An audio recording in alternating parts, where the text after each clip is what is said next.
So, hello and welcome to College Cheese Podcast number 23. It's 20. I think it's 20. I'm pretty sure it's 23. Yeah, it's 23. Okay. So, the Michael Jordan of podcasts number. Sports ball references. It's like number, not quality. We're still the garbage truck on fire. So, as always, I'm your host Al, and joining me is this guy. What's up, guys? Aaron. And I am still Joe. And Joe's here, and Nate's here. Everybody's here, and for good reason. All the warriors are here. Yeah, and for good reason, because it's our post E3 podcast extravaganza. Yeah, woo! A lot of stuff. Fireworks. I don't know. Yeah. So I figure, obviously, since we got a lot of stuff to talk about, I figure we won't even bother doing like the recap for last week. Yeah, So this episode is about to have a cholesterol. You want to go back and watch that shit. If you yeah, check the tapes if you want to know what we talked about, because we're diving into the deep end this week. Yep. So going balls deep. No wings. In the end, balls deep. So E3, technically it's not over. Yeah. But the majority of it is over. Yeah, all the conferences are done. The highlights are over at least. Yeah. So I figure we got our stuff to talk about. So I figure we'll just run it down by conference. So let's see, today's Monday. It's Saturday was EA, Joe? Yeah. So Saturday, things kicked off with the EA Electronic Arts press conference. Mm-hmm. And did you hear anything from it? No. Okay. So me and Joe watched it. We watched it live. And I watched the summary of it. Okay. One of the supercuts. It sure was a thing. Yeah. Well, you are talking about EA here. Yeah, I mean, I didn't expect EA. I feel like EA though could probably cut their conference down very, very much and just talk about sports. That's about it. Yeah. Other than that, everything else gets covered. Yeah, everything gets covered in the other conferences, so there's really no need for it. Yo, it's EA. It's like EA Sports. It's in the game. Or it was back in the 90s. I don't know if they say that anymore. But let's see. They showed. They started it off by showing some Battlefield 1 DLC. And I mean, I guess it looks good. Yeah, it looks cool. I mean, I don't own Battlefield 1. In the name of the SAR, not the card SAR from Cards Against Humanity. They should probably say sorry. Probably. Just that quality. We're starting at the bottom of the barrel. We'll work our way up. I know. Well, yes, we will. So and then obviously they went on. I mean, I get that FIFA is it sells very, very well. It's a worldwide thing. Yeah, everybody loves football. Yeah, everybody loves fooker or football. Sockball. So I mean, it's FIFA. I could say this about Madden and NBA as well. I understand why that all these sports games are adding a story mode where it's you have a created person and you play through the ranks, work your way up to the pros and stuff like that. But didn't they always have that though? I don't know. I think they have, but it's just for some reason now they're just making it more prominent. I don't know. I don't really care. I like NBA games and I still don't care. Well, that's probably their only selling point, since they come out with these sports games every year, they have to make it new and make it appealing. So it won't feel like every yearly installment of these sport games feels more like a patch than an actual game. Yeah. I mean, all in all, it is a patch. It's just a roster change and maybe little system tweaks. Yeah, other than that, and a couple extra sweat particles. Exactly. I was like I said, they got to add more. They got to And then it's like, and then like cut to a video of a soccer player being covered in balls and being motion captured or something. Yep. So mocap, yo. Mocap. Yep. Mm-hmm. So anyway, Run around, get covered in balls. Mocap. That's something. So okay, so another thing, like moving on from the sport balls, they revealed a new Need for Speed Payback, and it looked interesting. Like, and I I initially kind of liked it actually. Yeah, I kind of liked it. And initially I thought they were gonna make another Need for Speed: The Run, which Oh, yeah. yeah. You know, I still don't know what happened to that game. I remember seeing that CG trailer. Yeah. And then heard nothing else about it. It's like only thing I remember about Need for Speed: The Run was number one, like people didn't really like it that much, and two, it was like it came out. I think it was November 15th, 2011, because that was like the day where all I think 3 or 4 AAA titles were coming out. Mm-hmm. It was like Saints Row the Third and Halo Anniversary, and I think Need for Speed: The Run, because that was considered a AAA title, and then yeah. So, I mean, like, Joe, you like cars. What do you think of the? It looks good. I mean, I won't buy it day one, but like I'll keep tabs on it at least. Okay. I mean, it looks a lot like the most recent Need for Speed, which is a good thing and a bad thing at the same time. Okay. But I don't know. I'll have to see. And that, like, they revealed some like customization. What do you think of the customization? It looks pretty good. It looks better than it has been. They're like we're slowly taking steps forward to Underground 3. It's probably not going to happen, but I can hope. As long as I get underground drifting, I'll be fine. No. Even if we get remastered Underground 2, that'd be fine. Game I played was Underground 2. Yeah, Underground 2 was legendary good. Mm-hmm. So, Nate, what do you think of it? You're just I mean, I liked it. It looked kind of like the Fast and Furious meets Burnout, which was fine by me. Yeah, I actually like. I remember like Joe mentioned that we were kind of picking up a little bit of a Burnout vibe. Yeah, we had Burnout style takedowns and shit like that. Yep. I was gonna say it looks like Takedown almost. Yeah. I think you might be able to check cars too. Nate, question for you. Remember back in the day when we used to play Underground 2 a lot against each other? And you will always have that one song playing while I used to go over your house. With that little John? It'd be like Overload and forget the rest of the lyrics. Nate knows what I'm talking about.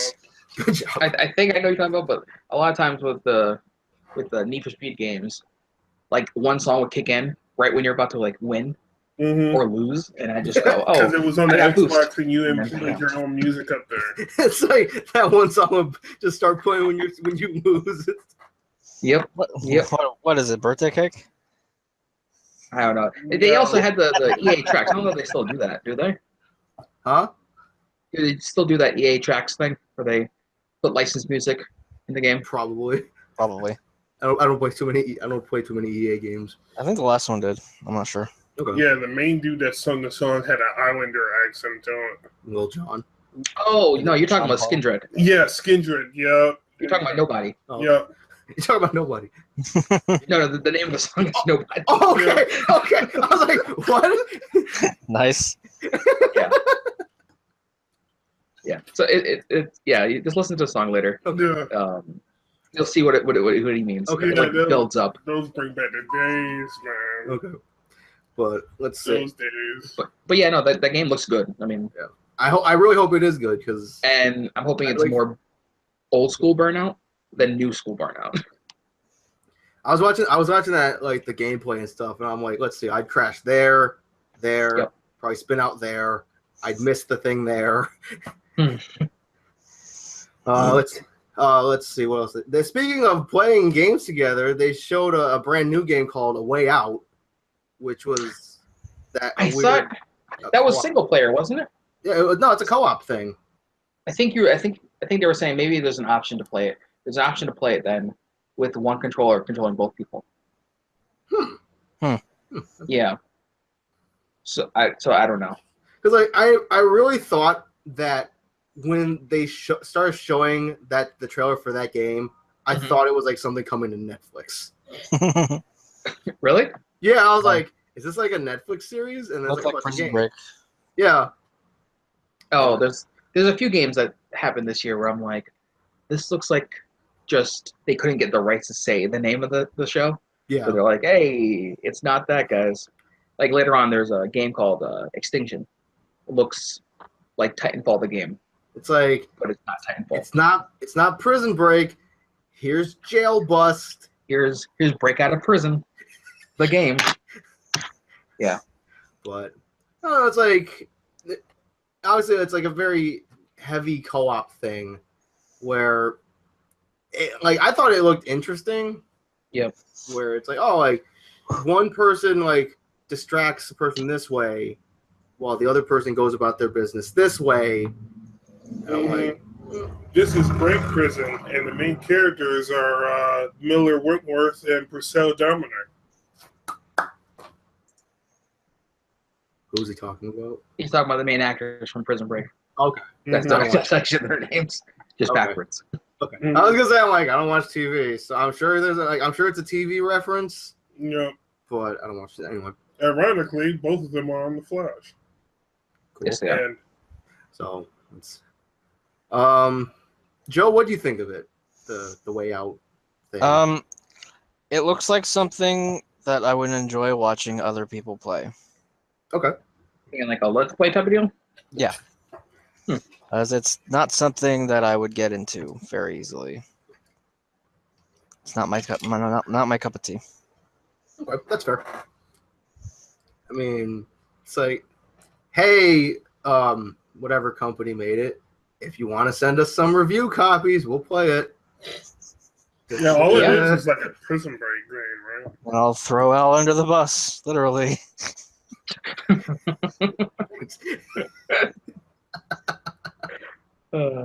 So let's see. Nate, you got any opinions on it?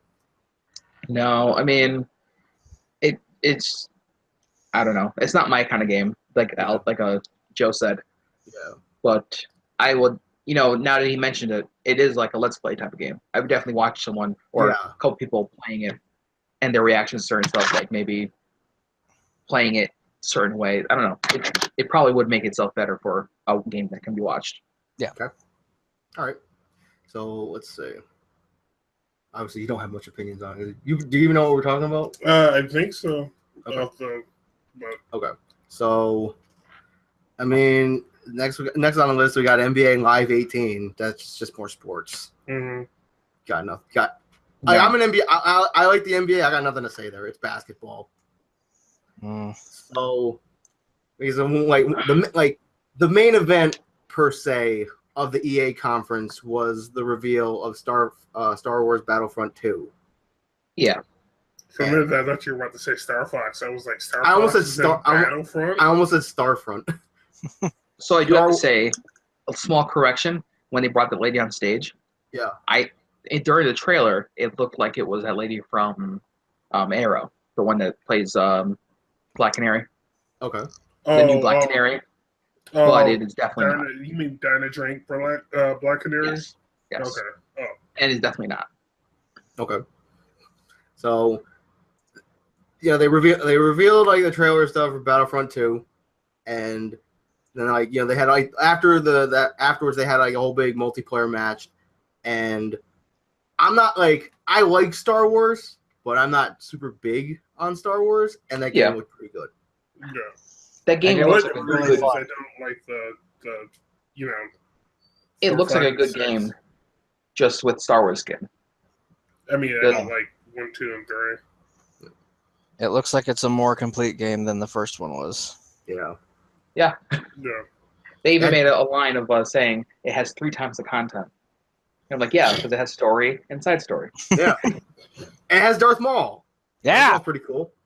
Apparently, he's big in the what's it called, the Rebel, the animated series that they have going on. Which I heard is actually really good. Yeah. It doesn't have the guy who made Dexter making it though. I think they phased out his series. It's not even part of the story. Yeah. It still upsets me that all that stuff from before with like Revan and stuff like that got phased out when Star Wars got bought out by Disney. I mean, I'm assuming they had to clean something up. I mean, I'm not a super Star Wars fan, but there was a lot of stuff there, and I'm sure the pool was a little cloudy. Yeah. They probably reintroduced some stuff though. So, I mean, like, you got pretty excited when we were watching it, Joe. What do you think about Battlefront 2? It looks awesome. I want to play it. I really do. It's like I'm like, a lot of people may disagree, but Episode 1 was my favorite Star Wars movie for a lot of reasons. Okay. 1 was the battle for Naboo.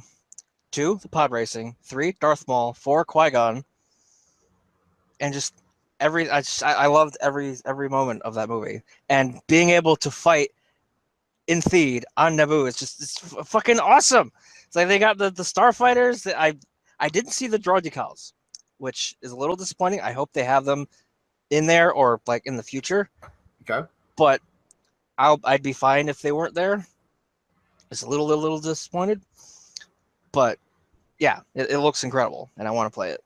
It looks like they learned quite a bit from the first game. I also like that they said that all DLC going forward is free. Yes. That was a That's a big thing. That was great. So, question for you: is it the same as in the first game? You get a certain kill streak of what, 25? You become a Jedi. No, they changed that.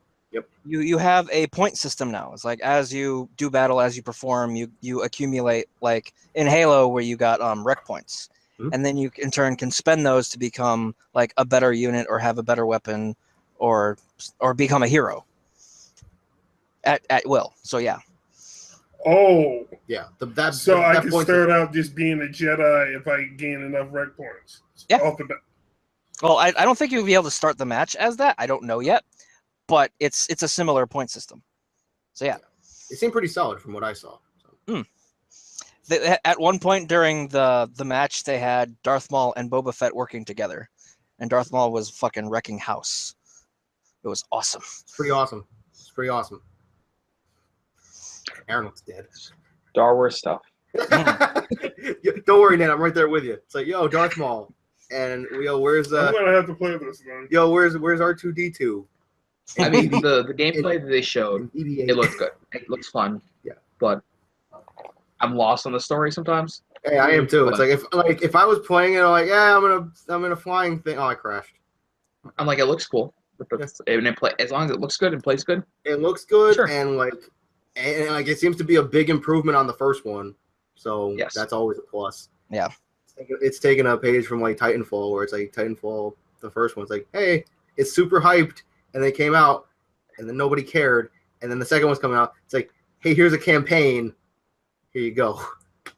Did anyone catch that most of the Microsoft trailers were running on a Windows PC? They were not running on the Xbox One X. Really? Yep. No, I didn't catch that. I was really hoping they'd run on a Mac. Could you imagine? Have you guys seen the pictures that have been floating around on Twitter? Just like the Microsoft, the S, and then Microsoft X, and then afterward it was like the two humping each other. It was like the the Xbox sex. I didn't see that. No. Didn't see that. It's like I saw a thing where it's like the Xbox One X, and it's like the short name is the Xbox, so it's come full circle, or 360. I'm like, oh, okay. Anyway, I mean, we're getting to that one next, right? Yeah. Well, just jump right in. Oh, wait a minute. They didn't say anything about the Old Republic, right? They kind of. Nope. They're probably not going to do any more with that. Then. Probably not. Maybe. So, Microsoft. Who has the rights to that? Oh, BioWare? Yeah, BioWare and EA have the rights to it, but since that has to do a lot with old continuity and stuff like that, they had to, after a certain point when Disney bought Star Wars, they had to come up with their own stuff. It's like more like an Elseworld thing now. I feel like if they're going, like right now, at least Disney's strategy for games is to give it like a certain type of game to a certain type of developer to then do what you want with it. Mm. So they're probably going to wash the slate clean of like the older games. They're not going to refer to them. They're probably just going to let, I guess, that one die, and whatever replaces it. But probably no direct ties to that game. You won't see a 3. So let's. No, I'm done. Okay. Actually, that's probably Aaron. That's probably the one that that lady from Uncharted is working on. Amy somebody. Amy Henniger. Yeah. That's probably the one that she's working on, where it's like a straight Star Wars RPG. Okay. All right. Okay. So, Microsoft, Xbox. So Microsoft revealed their Project Scorpio, or Xbox One X. And what do you guys think of it so far? Like, it looks like a step in the right direction. I mean, it's powerful, and it's like leagues better than the PS4 Pro, but that was already known. Mm-hmm. And I don't really know much to say about it. I like how they were saying that, like, they said something about, I mentioned it to you, Joe, or how if you don't have a 4K TV, then you can still, like, it's still, it will super sample. Yeah, it'll super sample, whatever. So that's a technique that honestly should have been used on a lot of the PS4 games. Mm-hmm. Because instead, what they do is I think they bump it down to 1080, and they like add more particle effects on the PS4 Pro. On this, it sounds like they're just doing whatever they were doing on 4K anyways, and then downscaling it to 1080, which will make it just look sharper. Okay. And as long as it sticks at solid frame rates, doing that, 60 frames. Now I wonder about the built-in DVR and if it's still there. Oh, hopefully. I hope it is. If it's recording 1080 or attempting to do 4K. Oh God. I wouldn't expect it to be recording 4K. Yeah, because there's no space, there's no room for it. Yeah. Your hard drive will be used in about 2 seconds. Yep. Yes. So it's like, oh hey, it's like I got a double kill in Halo. So it's about 8 seconds. Like, here's your hard drive.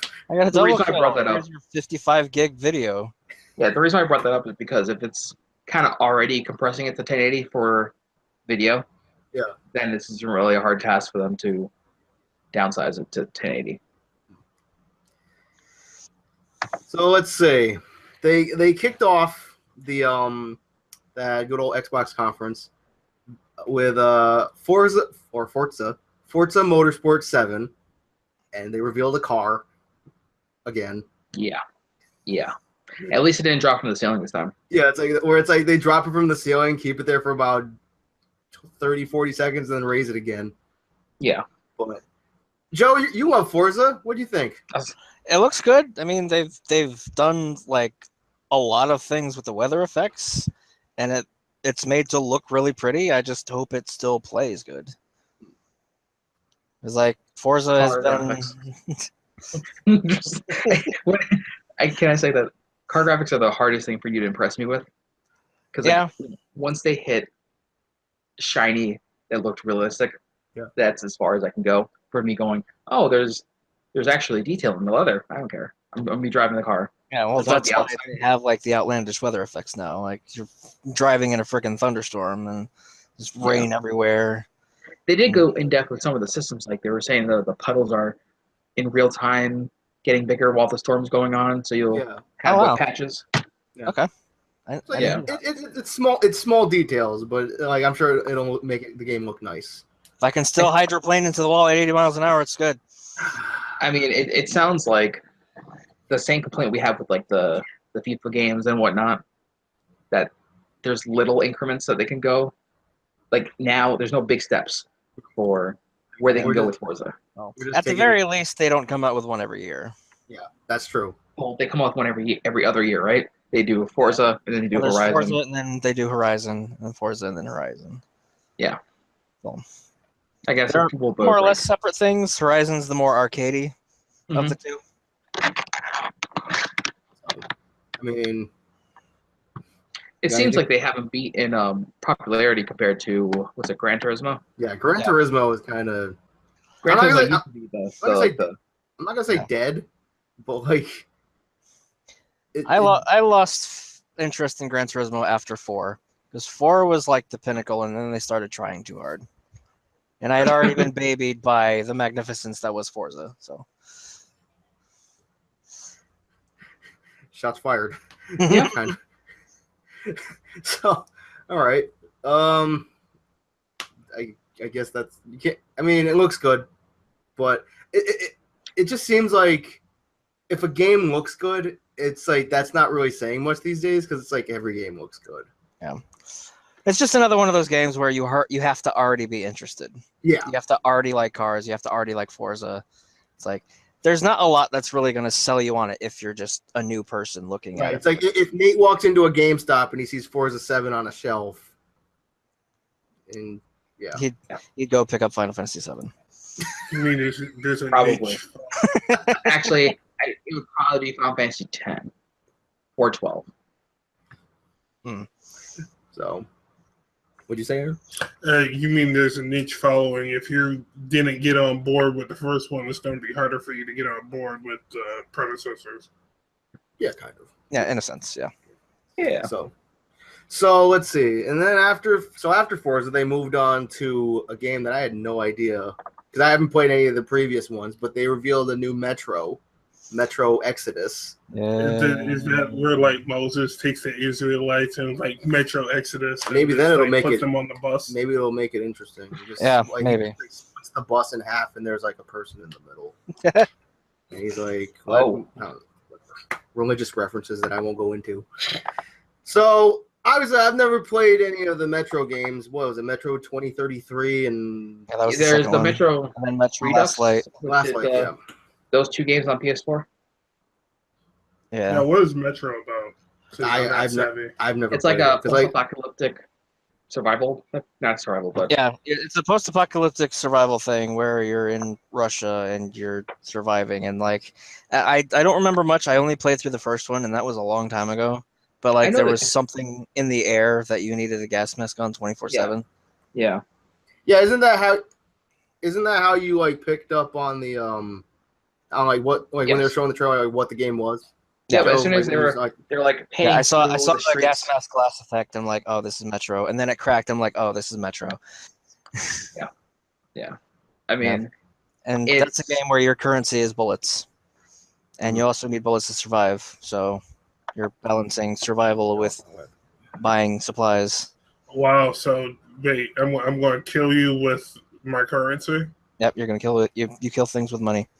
Well, that's your choice, right? You either survive and use your bullets, or you survive somehow without using your bullets, so you can spend them later to survive. Yeah. Well, it brings a new meaning to an expensive firefight. Mm-hmm. Like Aaron, if you're going down the road or going down from like one objective to the other objective, and you see, I don't know, like a squad of those radioactive mice or whatever they are, the rats, are you going to go out of your way and fight them, using up some of your currency?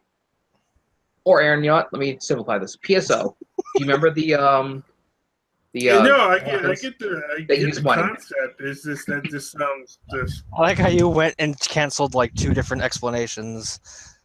I know. I get the. Like I said, I get the concept. It's just kind of just like.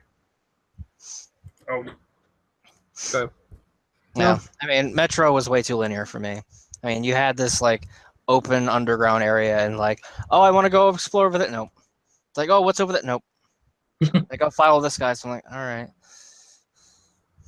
It doesn't feed into your right brain. Yeah, it doesn't interest. Well, because Joe likes like open world and I like exploring things, and I like looking at things and enjoying things at my own pace, which is why I usually play by myself.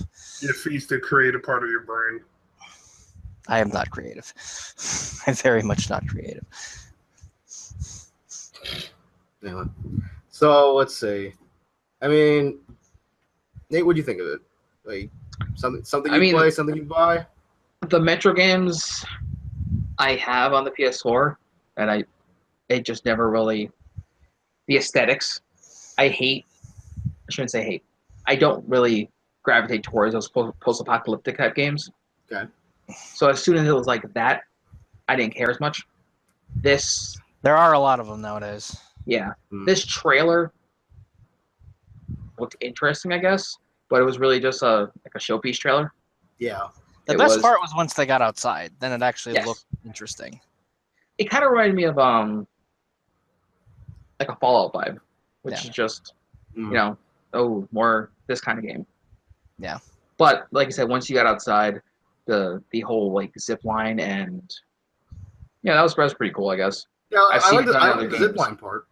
Yeah, I've seen it done in other games. I don't know. It was okay for me.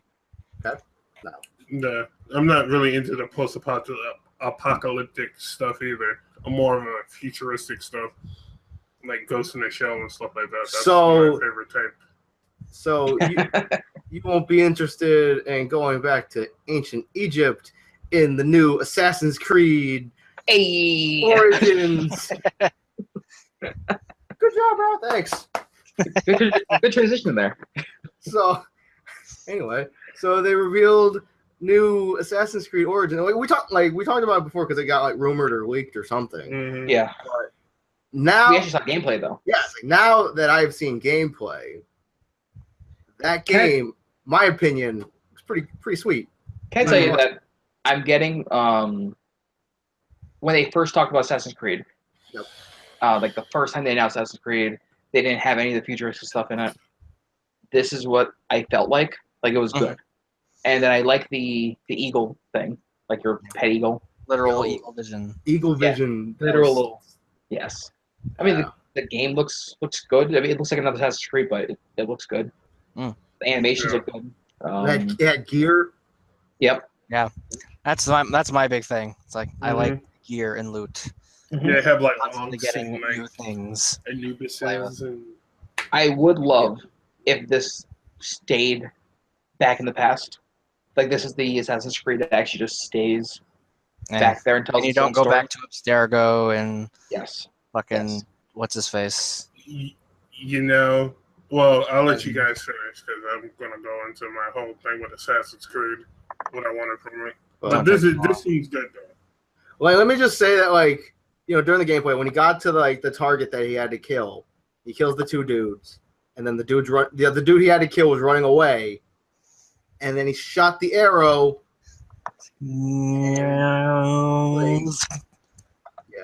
That whole thing. They did an arrow sequence to the air traveling. Yep. You control that shit. Remote control arrows. Looked pretty sweet. It was sick. Do you actually dope yourself up on hash before you go out on these The fuck are you talking about? Yeah, you guys didn't know that? Like back in Egypt, those were the first assassins, and they used to call them assassins with an H at the beginning of it because they used to dope themselves up on hash before they. Like corned beef hash? No, like the drug hash. That's why they were get their arm, their limbs cut off and still be fighting and stuff like that. They had a nice Irish dinner. Some corned beef. Yeah. A nice Irish dinner in ancient Egypt. That was the first civilization, so that's where assassins came from. Okay. Aaron with the history lesson. Yeah, I like ninja stuff, so I kind of went up the line or down the line, I guess. I wonder if there's going to be a sequence where you break that nose on that Egyptian thing. You know what I'm talking about? What the fuck's it called? Ignore what I just said. I can't remember what the name of it is. I'm lost. The Sphinx. Yeah. The Sphinx. Yeah. Oh, yeah. Flash did that. He also killed the dinosaurs, right? Is that what you're going to go next? No, he just ruined one of its meals, that's all. You imagine being a dinosaur was like, this stegosaurus. No, I can't imagine being a dinosaur. I'm not dead. No. I wish I was. Maybe that was Littlefoot that died.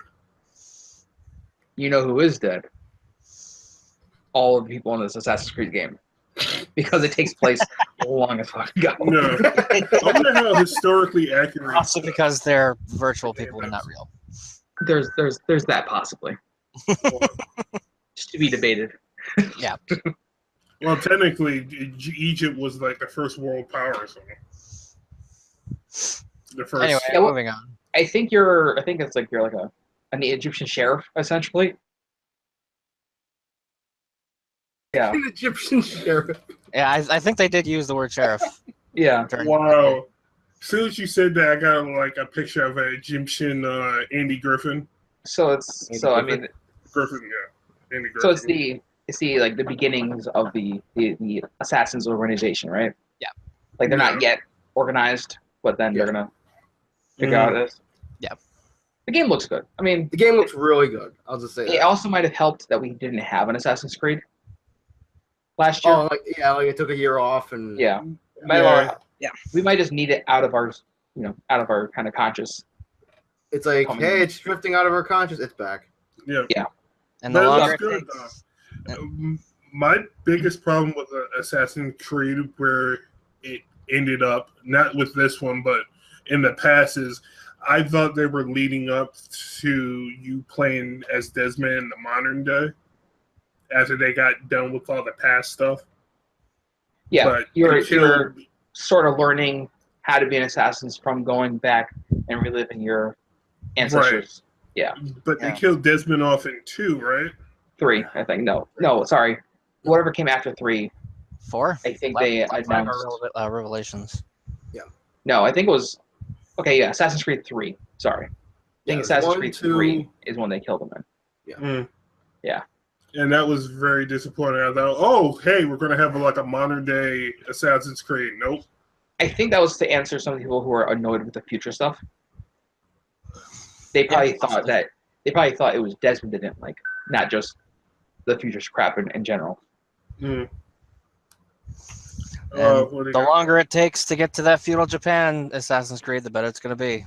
Oh, yeah, that's not going to happen. They're going to purposely not do that for us. They're going to give us one of those shitty Assassin's Creed India games. Well, there was China, but it wasn't Japan. It was not Japan. Why are you trying to not get them to go back to like the best assassins? In my opinion. Who, me? The best assassins are... No, I'm talking about Joe, because Joe's looks like they better not do Japan. They better not do Japan. No, he's saying they better do Japan. No, Nate was saying that they're not going to do it. They're purposely not going to do it. Joe was saying like... I'm saying the longer it takes to get there, the better it's going to be.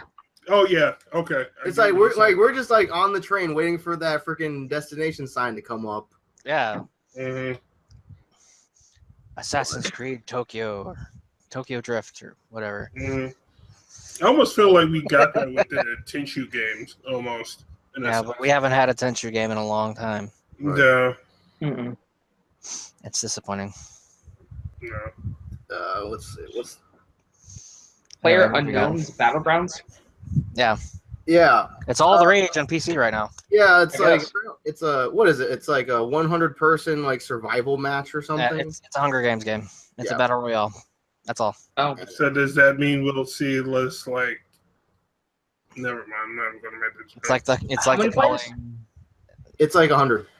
It's like 100 people per game. Do we know if that's going to be the case on console? It's possible because like it's online. I was about to make a Jennifer Lawrence nude picture joke. Wow, Aaron, you might as well make it. Just don't do it. So I mean, I get that PlayerUnknown's Battlegrounds is popular. I've never played it, and I haven't really watched people play it, so I don't really have much to say about it.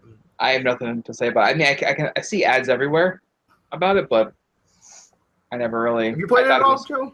No. Okay. I'm not a fan of battle royale games either. Okay. So it just seems like a game like somebody would just like hide in a tree or something. A lot of people are playing this, really? Yeah.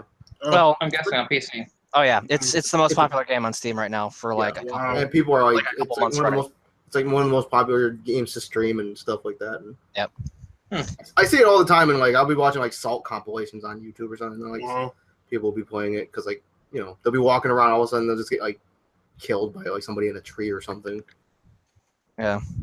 Well, that's the thing. It's like you can't really hide for too long because they eventually just start bombing areas, and then the playable area shrinks down to one like small circle where the last few standing have to duke it out until one person's left standing. Wow. Or one Okay. team. Okay, Or that's one good. team rather. So that game's really catching fire, huh? Just Al, whatever you do, I need you to make a graphic where he just catches fire. Yeah. He makes the show. Just bursts into flames. I don't know if that's beyond your software. You need to make it happen. Oh, it'll happen. It's like, yo, we'll set him on fire, and then say we'll have to bury him underground. Yeah, to put you him should out. have Joe set me on fire, but give him like a white hood. You just messed up that transition. He ruined my transition with a racist joke. That's what he does. It's like I'm trying to put this train back on the tracks. And... So anyway, like they revealed this game called Deep Rock Galactic, where you're dwarves or something, and you're digging underground. Yeah, that's It's like like the trailer wasn't very long, and No. like I wasn't super blown away by it. It's like, hey, it's dwarves. It's sort of Dwarven looks like Minecraft, one of like but those not really. Summer of Arcade games. Yeah. I think if I remember correctly though, this was a this might have been a PC game that came to consoles.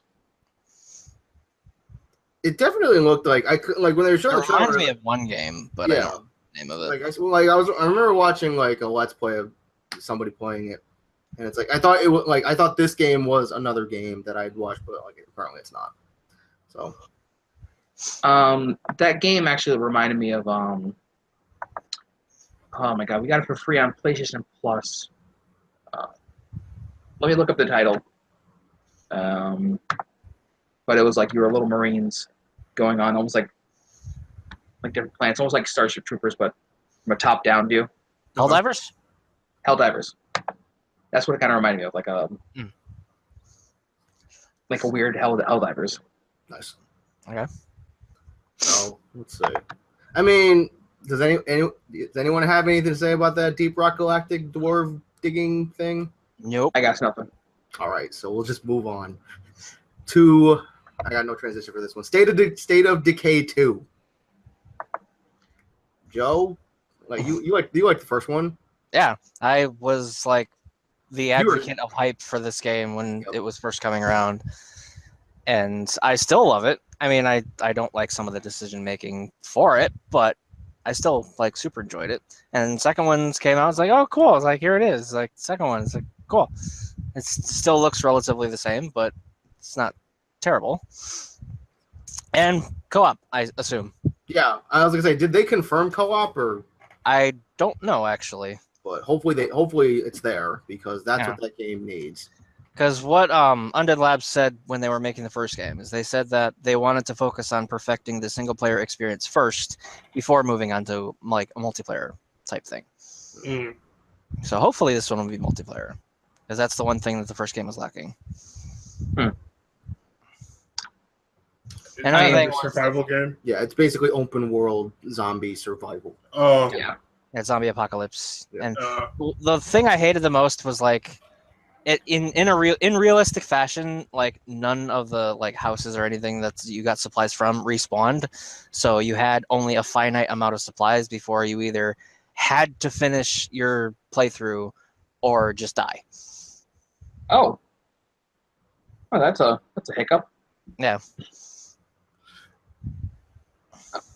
I mean, zombie games, they kind of, I don't know. When I first saw it, I was hoping for like a Left 4 Dead type of deal, where it was just co-op.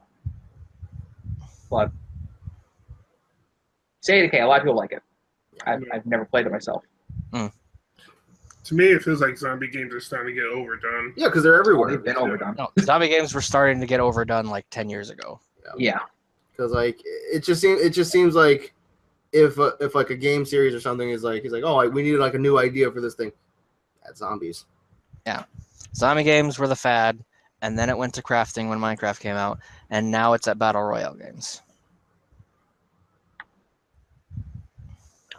Oh man, anyway, we'll move on.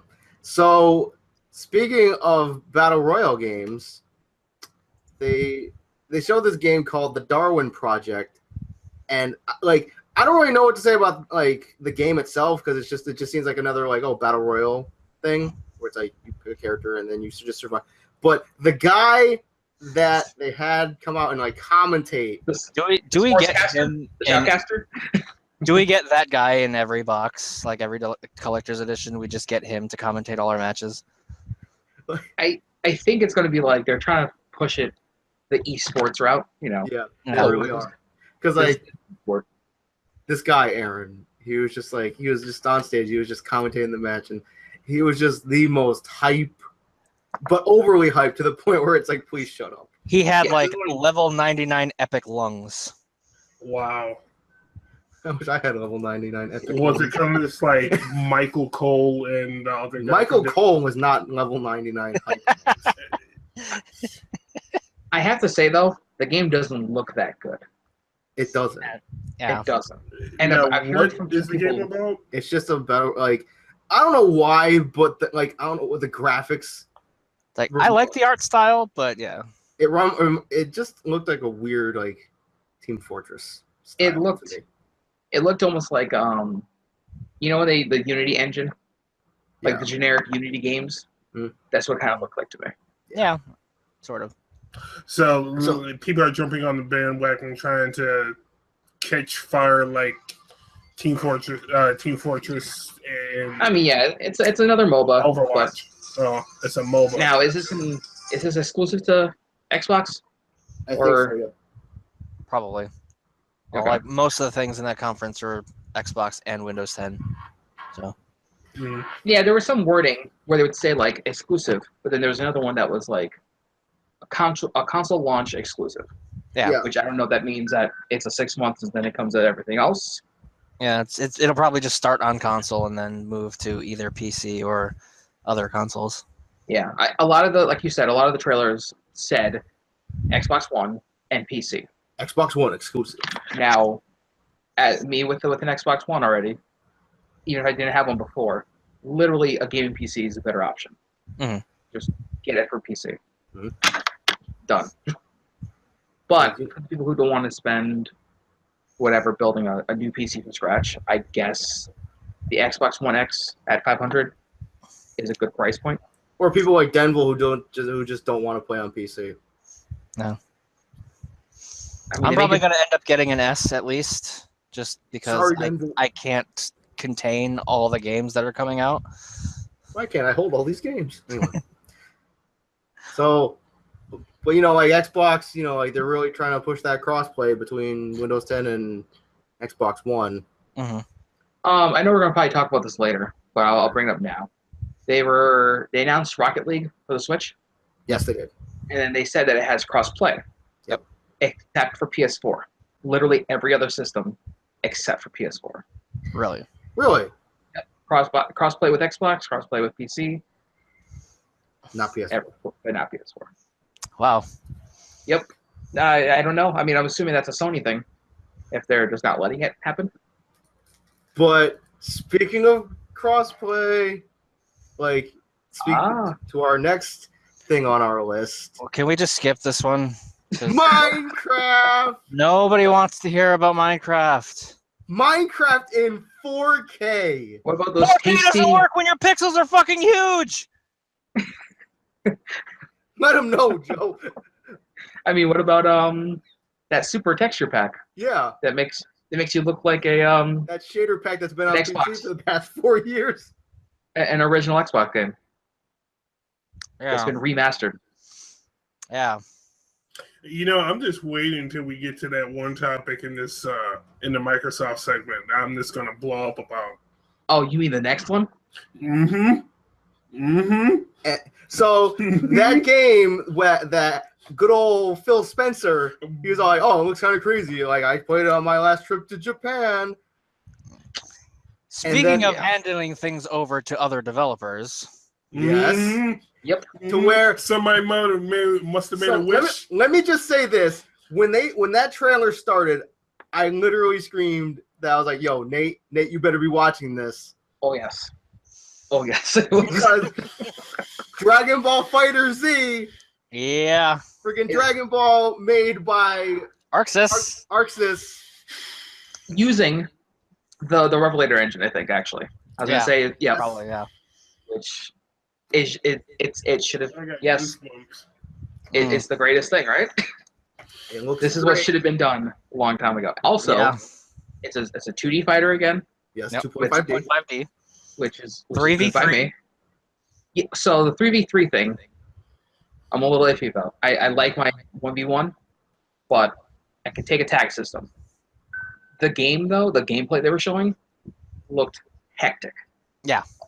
which is fine by me. Which is what like it's what it needed to be. It actually looks like it probably plays like Skullgirls, where you can either pick 1, 2, or 3 people, Yes. and then your team power will depict or your team composition will depict your power level and whatever.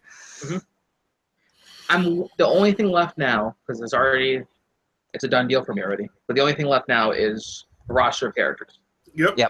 which is You know who I want. You know some of the ones I want. Is it Gohan and Gohan and Gohan? No, Yeah. Gohan. And by- Broly. Krillin, and Gohan. Chaozu. Tien. You want Kid Gohan. You want Kid Gohan. You want Launch. Mystic Gohan. And you want Saiyaman. Yo, where's No, Oolong? hell no. You want- hell no. you want- Say the man away. Yo, you want Kid Trunks. Now everybody wants Oolong. The other thing we have to check to see is, I guess, what time period this is going through. Well, There they was have Golden Frieza. Frieza, Cell, and That's what I was Fat Man. saying. They And did then have, they did show off Golden Frieza. yeah. So I think I see. No, maybe Also- I didn't see SSJ God. Are we gonna get transformations? Well, Goku went Super don't know yet. Saiyan 3 in one of them. Yeah, I think, I mean- there are transformations. I think. Or in battle transformations? we don't know yet. I don't think Yeah, they actually sure. showed that because when he showed up, he was already in SSJ3. Yeah. But I think Max got to play a little bit of the. Oh yeah. Yeah. He said something about he was gonna break it down for everybody after he plays. So I think He he might posted be that upload- breakdown either earlier this morning or last night.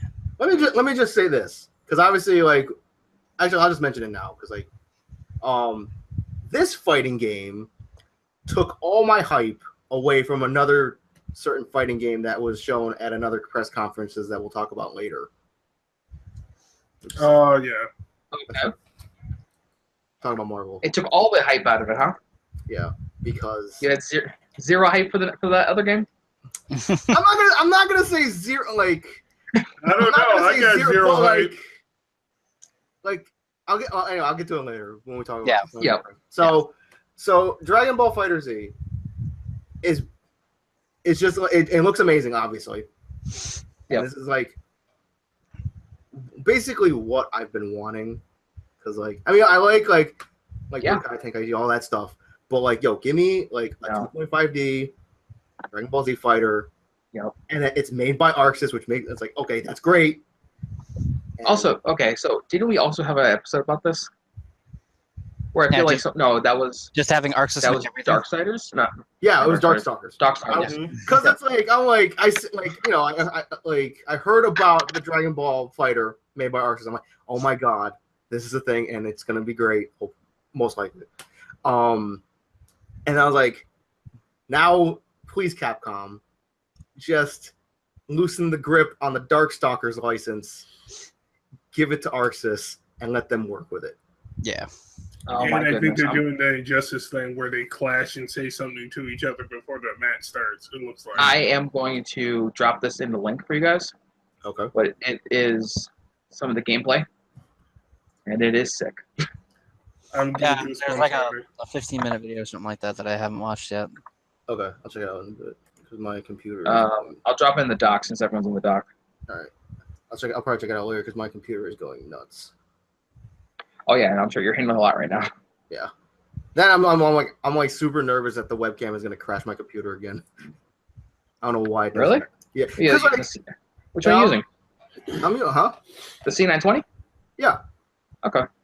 And it's for some reason, last couple times I was using it because I was doing the reaction video and I was using Facecam and everything, and then it would just give me the blue screen of death. I Oh was jeez. I was like, anyway. So let's see. Yes, I dropped that for you guys. All right, so I'll check it out later.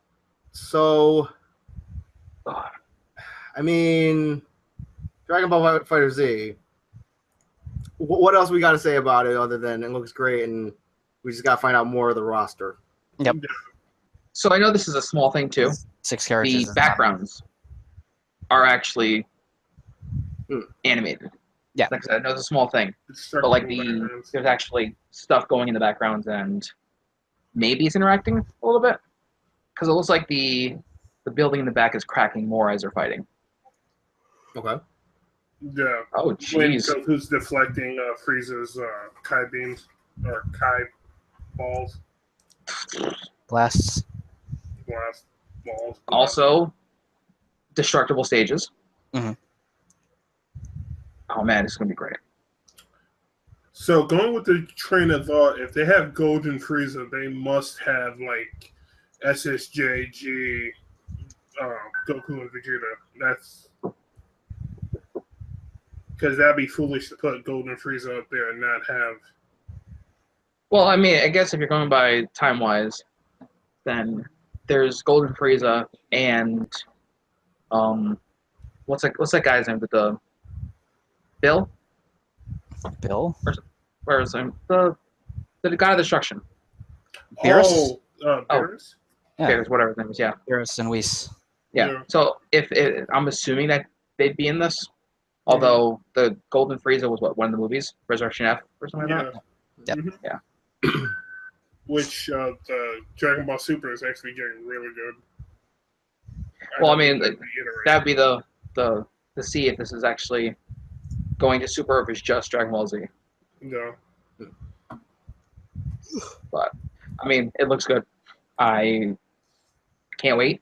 Did they give us a date for it? I think it was 2018. Yeah. Oh, okay. So we got a little bit of wait. That's fine.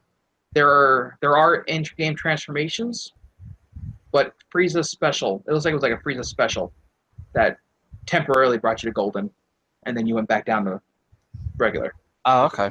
Okay. So that might be what SJ3 for Goku is. It's like a power. Because Cell starts out as Super Perfect Cell. Yeah. So there might be different versions of the characters you can pick. Possibly. Mm-hmm. Holy shit. Okay. Yeah. So enough about that, but it looks amazing. Yeah. There's 2 characters that I want in that game. And Yes, we know already. You said that. Yeah. Did you say who they are? Yeah. Yes, he did. Yep. So let's see. I'm sure we could go on and on about this game and like what we want for it. Yeah. But we'll move on.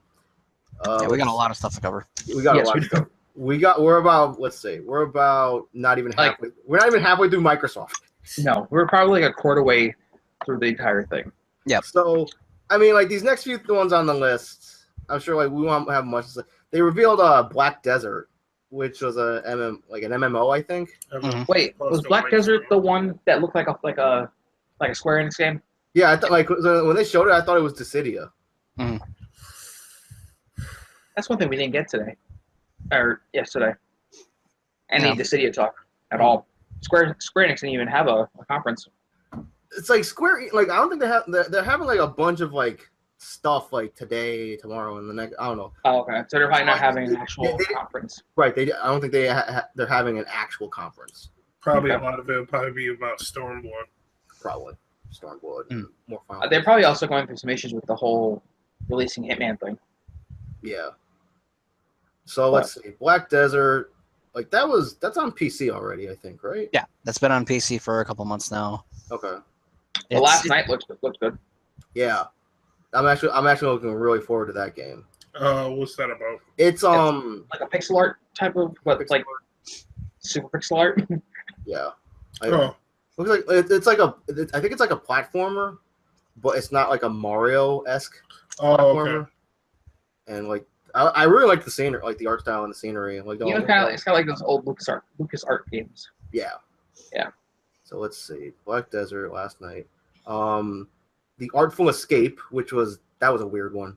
Where it's Yeah. like I thought people were like, I was like, I literally asked like who was on like what drugs were they on when they made this? Because like it was just like, this guy with like goggles on and he started playing a guitar and then he's floating on a cloud. It's probably the same stuff that Red Lynx takes. Sure. Somebody's on LSD. So let's see. Code Vein.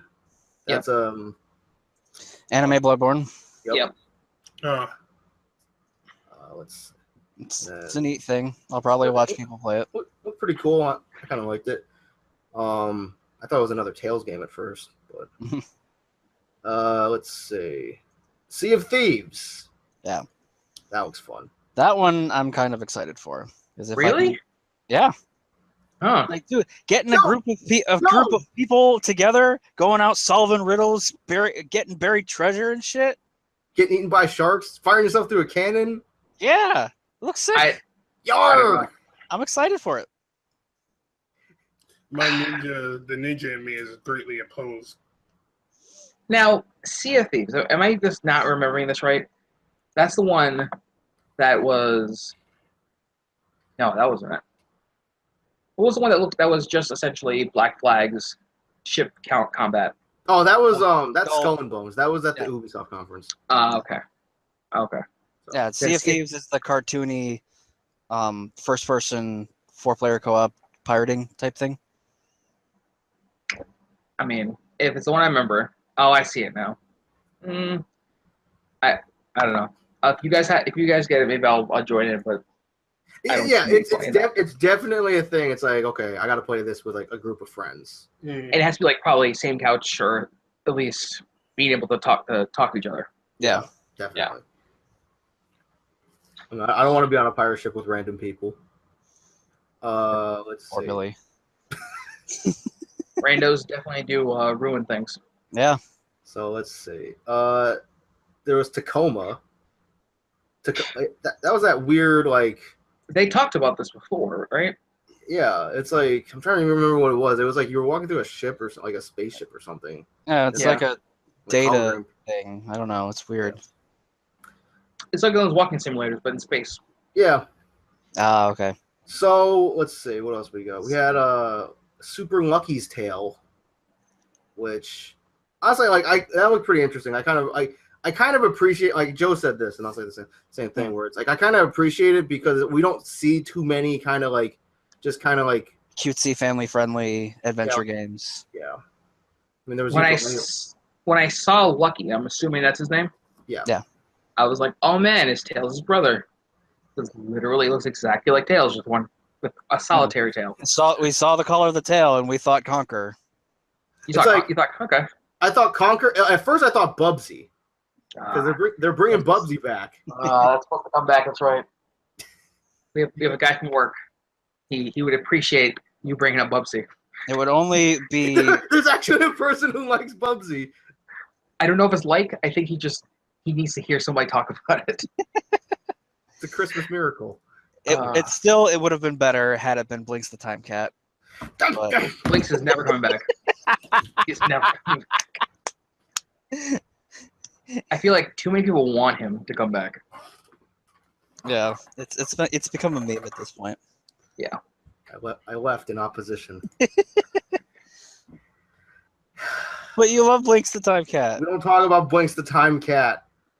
I think we should skip over the next one. I mean, it's not that important, right? What we do talk about is motherfucking Cuphead.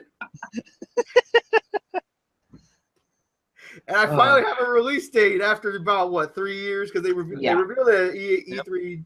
I won't say E3 like 2014, and I got scared for a minute because, like, you know how you said at the beginning of every trailer, they're like, "Oh, console exclusive" or whatever. Yeah. They're like Xbox console exclusive. And I'm like, I swear to God, if it's Cuphead, and it was Cuphead, and I was like, God damn it! I don't want to have to go out and buy a one just to play Cuphead, but it's not. What's Cuphead? Cuphead is it's kind of like a. It's a Disney cartoon as a bullet hell game. Right. It's stylized like a 1930s cartoon. Yeah. Yeah. Oh, And they did a fantastic job capturing that era.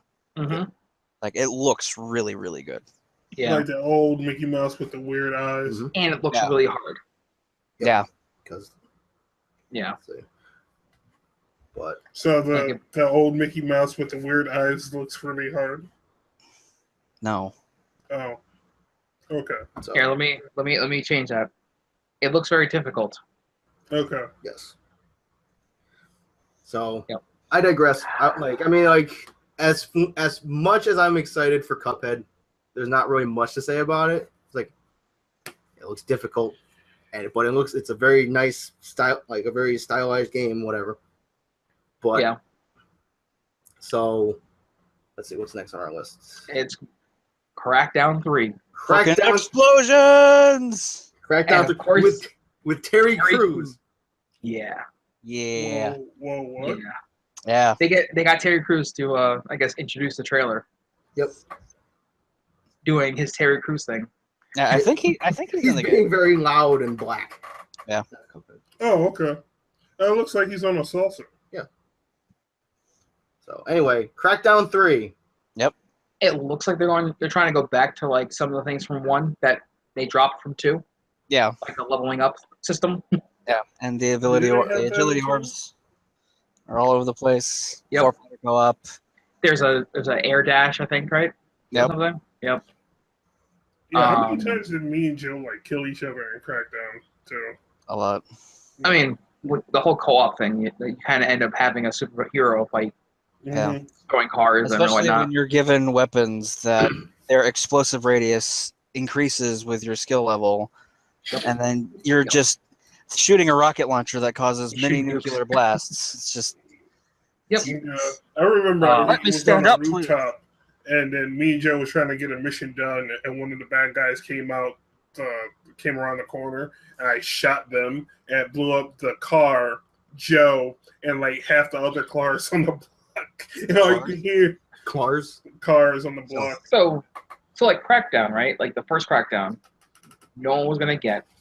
The only reason why people got it was because of the beta. Or, the Halo 3 beta. Yep. Mhm. And And then then it they was like got it, and then they were like, "Oh my god, this game's actually good." Yep. Mhm. And then I think they took themselves too seriously Yeah. with Crackdown 2. Mhm. Crackdown So this looks 1.5. Yes. And this seems more like they're like, all right, guys, we found out why you guys liked the first one. Yep. Here's more of the first one. Exactly. Exactly. And I mean, I don't know, they didn't mention the fully destructible stuff yet, right? They mentioned- Terry Crews mentioned exploding buildings, so And it's like you'd be able to like slam buildings or something, yeah. like throwing buildings. It's like, oh, So- you think you'd be throwing bombs? You'll be throwing buildings. Yeah. I mean, yeah, like you wow. start throwing grenades, then you start throwing cars. they didn't mention the whole if you have to be online for that to work on the S. I don't think so. Because remember they were saying like once you connect online, you can use the power of 1999's computers to do all these calculations and whatnot. I'm assuming the X should be able to handle that without going online. Probably. Assuming. Mhm. Should. Yeah. Well, Question Crackdown 3.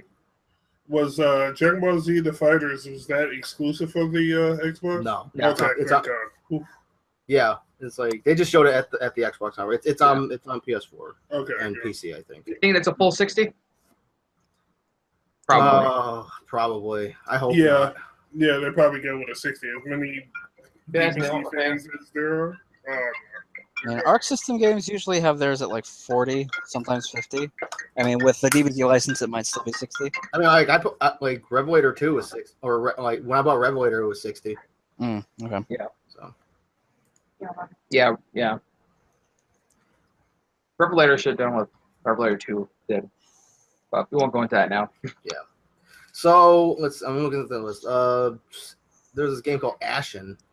Ashen is the BioWare game, isn't it? No, Anthem. No, that's Anthem. I'm trying to remember what Ashen is. Let me look it I up don't real remember quick. Ashen either, actually. All right. So while Nate's looking it up, oh god. So while Nate's looking that up, You can skip that one too until I come back. How about that? so Shadow of War Oh shit. That's the Shadow of Mordor sequel, right, Joe? Yep. Yes. And I mean, you've been playing a lot of Mordor lately. Yeah. It's like I was watching the Shadow of War stuff, and I'm like, man, this game looks great. I need to go back and play Shadow of Mordor. It's like I look at my Steam list, like, oh yeah, I forgot I bought this game, so I installed it. Shadow of Mordor was a great game. Yeah, I've been playing a lot of it the past couple days, and I'm really enjoying my time. The map is a little small, though. Okay. So, this one is saying it's the Dark Souls inspired action RPG. Okay. Okay. Let's see. It was co-op. It was a CG trailer. That's probably why you don't remember it too much. Basically. Sort of, yeah. I mean, but they didn't show any gameplay. Like Dark Souls. I don't think so. Oh yeah, okay, now I remember it. Yeah. They're like underground, and like there's like these two like faceless people. Oh, okay. Yeah. So I mean, any like hopes or opinions on what's coming for Shadow of War, Joe? I just hope it's more of what I've been playing so far, and I really like it. Okay. I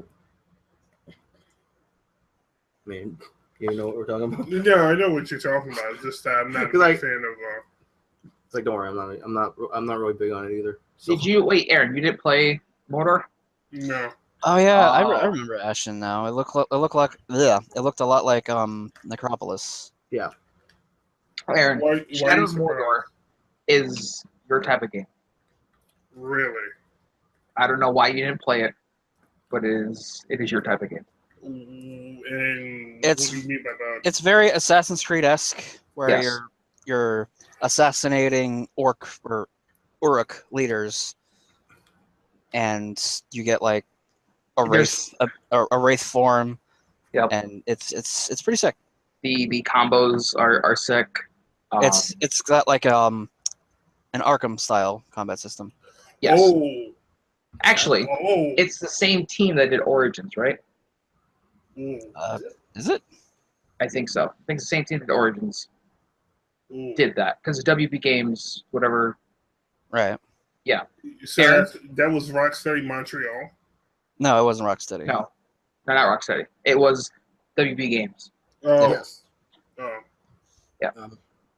And you see, I was with you, and then you said Origins. I was like, I mean, Aaron, I could probably play it with you, because I have it on disc. And then you can try it out then. But I mean, it's literally your type of game. You'd like it. Okay. Do you want to? It's making me want to go back and watch the Lord of the Rings movies, since I haven't watched those in full yet. Okay. So let's see. Speaking of something that's not my style of game, actually, I should probably need something attention. So anyway, let's see. Something that's not my style of game is they announced a certain prequel for a. Go ahead, say what you put in the notes. Angsty Lesbian Simulator. I'm talking photo lesbian pre-sequel. I mean, it's kind of accurate, I guess. The problem is, I don't understand how they would do this pre-sequel thing. Yeah. Because say it's the same character from the original game, just like what happened before. The only thing you have is when she moved out of state, and then she came back. So like maybe you talk about whatever happened before then, or you talk about the friend and what happened when the main character left. But then you still don't have any rewind powers or anything like that. And that kind of made the story. Okay. For the first game. The only thing I know about it is that apparently Ashley Birch isn't reprising her role to voice whichever character she voiced I don't know who that is. What does that name sound familiar? The woman who voiced Tiny Tina in Borderlands. Oh. Yeah. And who else? The main character in Horizon Zero Dawn. Yep. And Cassie Cage. Aloy. Oh, blue-haired lady. That's what she sounds like. Yeah, blue-haired lady. The friend, the other friend, not the main character, but the friend of the. Okay. That's who it is. Yeah. So this. So the Life is Strange. What is it? Before the storm or during? Yeah. Before the storm. So they're saying that this one's going to be like 3 episodes. I think it said episodes 1 through 3, and then the first one is coming at some point. There was talk about something else happening, like a direct sequel and the pre-sequel happening. Yeah. So, and then I think a TV show, which I don't. This game doesn't need all that love. It was okay. It was a good game, but not that good of a game. Okay. I also just don't know, with the story that they told, where you go with it. It's like, yo, here's a pre-sequel, here's a direct sequel, and here's a TV show. So like here's full spoilers, right? Either way, the world was ending. Okay. So you either stayed with your friend, right? Yep. And didn't fix what happened, right? Yep. World ends. Okay. Or you go back and you fix what happened and you promise to never do it again because then the world will end. So. Okay. Yeah. Tell me how we're gonna do a sequel now. It kind of seems like Mass Effect 3, where no matter what you do, you're kind of screwed. No, because there was actually 2 separate endings, like completely different things. Just that if you fucked up in the one that you fixed everything, you can go back and repeat this. Okay. Doomsday event. Yeah. All right. Speaking of which, I've been going back through Mass Effect 1, 2, and 3. And you forgot how much you miss changing out your bullets? Actually, in Mass Effect 3, I never actually got to play the Omega DLC until now. That was really goddamn good. I don't remember it. It was the one where you played had to help Arya take back Omega in 3. But that wasn't her.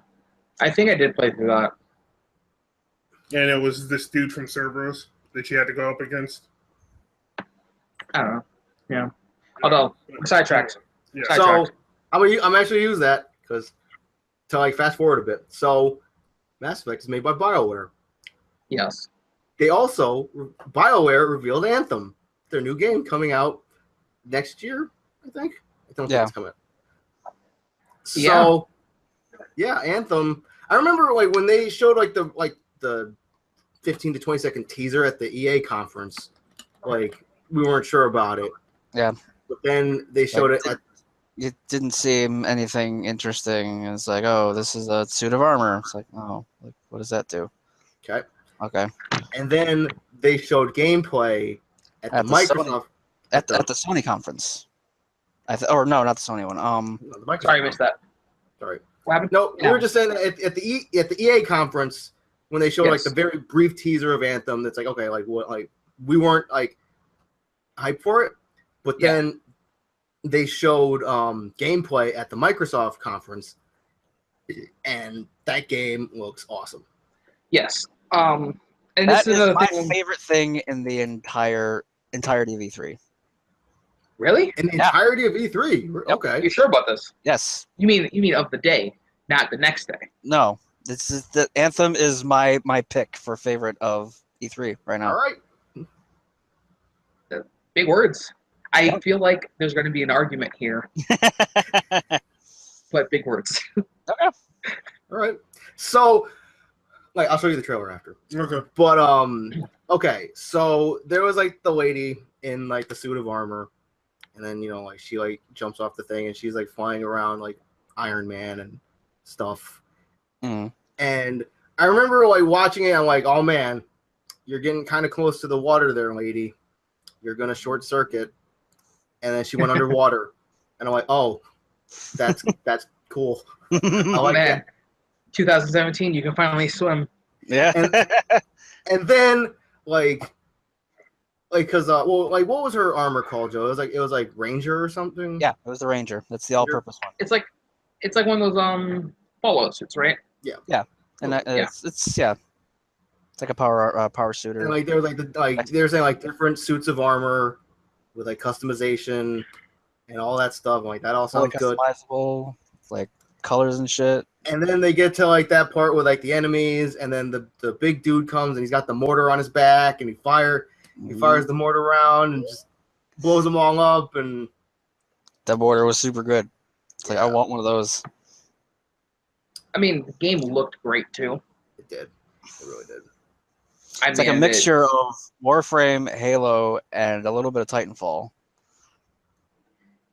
Now, the only thing is, I am weary of BioWare games. Okay. It's fair. Because of the Mass Effect issues that we've had. That's fair. That's fair. And given this is probably a separate team that was working on this game. Yeah. And it looks really good. Mm-hmm. Mass Effect, I think early on, I joked around about how it didn't look like it was ready. And it wasn't. So yeah, this looks more ready than Mass Effect did. And I know it's only like a short section of the game. It's probably like more done than the rest, but you know what? Even if this looks good though. Yeah. It looks good. And hopefully it is good, so it'll live up to Joe's claim as the best thing at E3. Yep. Or just because Joe likes to hope it tanks. Bold words. Now, is this supposed to be an open world game or yes, like a okay? I believe when I remember watching it, they said it was going to be like a vast open world. With like they say it's like ever changing or something. Like when you do something, it'll like the world will react. I think so. Yeah. This sounds a lot like something else. There was another game that did that. What was it? Oh no, it was that pirate game, the one that Ubisoft did. Supposedly. Skull and Bones. Yeah. Supposedly, like as you're going through, events will change because of what you do. I feel like a lot of companies say that now about their games. It's like, oh, like the world is ever changing. Yeah, so, wasn't that one of the taglines they said about the first Mass Effect? I never played that. I don't know. First Mass Effect, I feel like it was a sleeper hit. Like no one really knew about it, and then it came out. People played it, they liked it. But I don't remember so much hype going into Mass Effect 1 as much as there was like super hype going into 2. Right. Yeah. Yeah.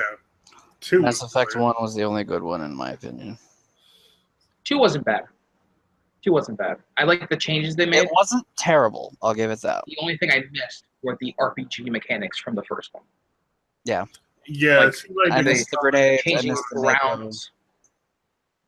Yeah. Yeah, that too. And then in 3, they kind of brought some of the stuff that they kind of expanded on it, but not as much as they did with 1. You know what's a good thing about that? Actually, I'm not good at this. Never mind. There's Xbox compatibility, so I can play Guilty Gear X2 on Xbox One now. Possibly. And all right, possibly, but I can play some old school. What is it? Is it Cliff and Justice? Mm-hmm. Yep. Oh, that's gonna be great. You mean old school Aria? No. Cliff and Justice. Cliff and Justice. Okay. So, that's it, right? Let's see. Ori and the Will of the Wisps. Yep. So Ori and the Blind Forest is getting a sequel. Yep. More adorable feels. I mean, I know Eric really liked that game, and Denville was all over that game, but I never played it. More of those what they call those emotions. Yeah, I played the first one. It was good. I still have to finish the first one. Yeah, I think they might have given it away for Games of Gold. I think it was because I think I have it because of that. Yeah. Yeah. Now, do we know if is that a cross play anywhere game or no? I don't know actually. Because if it is, then Al, you might be able to play it without having an Xbox. Hopefully. Yeah. Because Xbox, when you get a game with gold, you get to keep it if you don't have even if you don't have gold. Yeah. Yep. Looking at you, PlayStation Plus. Anyway. So who watched Bethesda's? I actually missed Bethesda's. Yeah. I stayed up till Same midnight. here. But I feel like you stayed up till midnight. I stayed up because it was at 9 p.m. Pacific, which is midnight here. Oh, okay. So I stayed up for that Bethesda conference, and let me just tell you, it was not great. Like, I mean, I'm sure like you guys already know this, but yeah, it's like watching that thing. It's like I'm just gonna make this like just do like a quick rundown of it because it was just. I mean, it wasn't as much of a train wreck as I felt EA's was. Yeah. But it kind of fell off for you, or fell out. Anyway, so they announced Fallout 4 VR, Doom VR, which I'm not big on VR. Yeah. So like this isn't like it's not super thrilling to me. You're not Although Doom VR sounds a little crazy. Yeah. Because Doom, the way Doom played, if you played first person, it's very in your face. Yes. I mean, yeah, if you play Doom first person, I mean like in virtual reality. Yeah. And what about your parkour stuff? So let's see what else. So they added Morrowind, or they're adding Morrowind to Elder Scrolls Online. I think that was either came out a couple days ago. Okay. I was gonna say that was either rumored, and it was like a well-known fact that they're bringing Morrowind. Yeah. To Elder Scrolls Online. I mean, I haven't touched Elder Scrolls Online, to be honest. I heard at least I heard it's better than it was. I heard when it launched, it was pretty terrible. No. Well, I think when it first launched, they were trying to do like a pay per month model. Yeah. And now it's you buy the base game and you play it for free. Okay. But free to play model, but no. Yeah. Okay. Kind of like what that Star Wars game did with that BioWare made. Or more accurately, like Guild Wars, where you pay for it once and then play forever. Yeah, but Guild Wars is always like that, right? Yeah. Yeah, that's what I mean. That BioWare game, the Star Wars BioWare game that came out. The Old Republic? I guess so, yeah. That one started out as a pay per month and then it switched. Yeah. To, free to play. Pay to enjoy. Yes. Let's see. So another thing about the Bethesda conference is they announced that Creation Club, what's that? Which was not well received at all because it's basically paid mods. Oh. Right. For everything? For like or Fallout, just like Fallout. Okay. Yeah. Skyrim. Let's see. So yeah, that wasn't well received at all. Is it like a curated store thing too? Yeah, a little bit. Okay. I mean, that might be. The crowd was actually doing that. Yeah, because they're monetizing. Other people's work. Yeah. Let's see. Elder Scrolls Legends: Heroes of Skyrim. That's just a competitive card game. Yep. Skyrim. People love them card games. Yep. Because like that's the one that directly looks like Hearthstone, right? Yeah. But with figures. Yeah. Instead of cards. I feel like a lot of things are just coming out with cards because like there's like a Witcher card game. Gwent. That was already a thing in Witcher. Yes, and that wasn't bad, at least in my opinion. Yeah. For a card game, I've heard good things from Gwent. And then there's a Fable one. Yeah. Yeah. That I think they showed for like a split second at the Microsoft conference. I think. Does anybody miss Fable? Not really. Fable is no stranger no. to coming out with like smaller minigame games. Yeah. It's like they canceled. No. They canceled that other Fable game. That was supposed to be like co-op and Fable Legends. Yeah. They canceled that one. Yeah. And I think they just made it free to play until the servers died. Let's see. So, they talked a little bit about Skyrim on the Switch. Oh boy. It's got amiibo support. Oh boy. You can have Zelda items in Skyrim. You can have the Hylian shield and the Master. To fast forward, there's a little bit of the keynote, the Nintendo Direct that I watched, where there was whoever that Japanese dude was talking about Zelda, and they were like, "You can get everything that in the game, blah blah blah. You look like regular Link." No, the game. I don't know. The I guess this is what special Switch mod essentially. Pretty much. That only unlocks when you use that certain amiibo. Yeah. Probably, yeah. I'm good. Which conference was it that had? I think it's coming up. Never mind. I think it's Ubisoft's. Okay. They had that weird, like, controller attachment thing. Yeah, the thing that I made a tweet about. Oh, So let's see. To wrap up it's like they talked about a new Dishonored, which was a Death of the Outsider. Death of the Outsider. That looked interesting, even though I've never really played Dishonored. I feel like that's almost like an annual game almost now. Dishonored? Yeah. Well, this is what DLC for it. Yeah.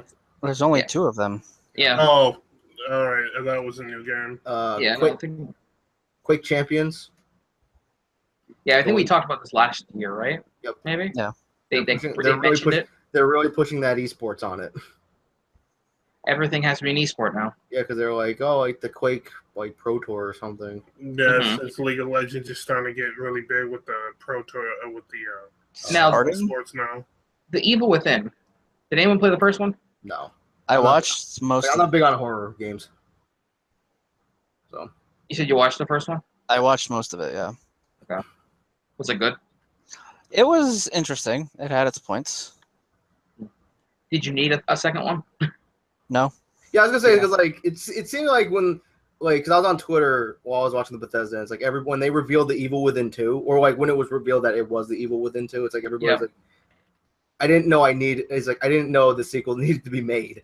Yeah, that's probably how I feel about the A Life is Strange sequel. Mm-hmm. Okay. Where it's like the first one was okay.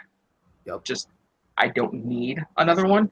I would rather you guys just come up with another story, like a different story entirely, with like new characters, like new characters, like new gameplay, but just don't try to tie it in with another game. Okay. You know what I mean? And then they ended on Wolfenstein 2: The New Colossus, which was pretty interesting. I mean, you get to kill Nazis. That's always a good thing, right? Yep. And there was it was like a special edition, right, for it? Something like that. And then like the trailer ended with a pregnant lady like stealth killing a Nazi, stabbing him to death, and then some dude taking a hit of acid behind a box and picking up a cartoon iguana and running off with it.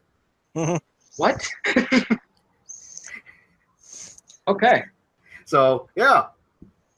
But yeah, it was pretty fun. It was pretty funny. But yeah, the Bethesda conference, it was it was not great. I feel like there's an audience though for it.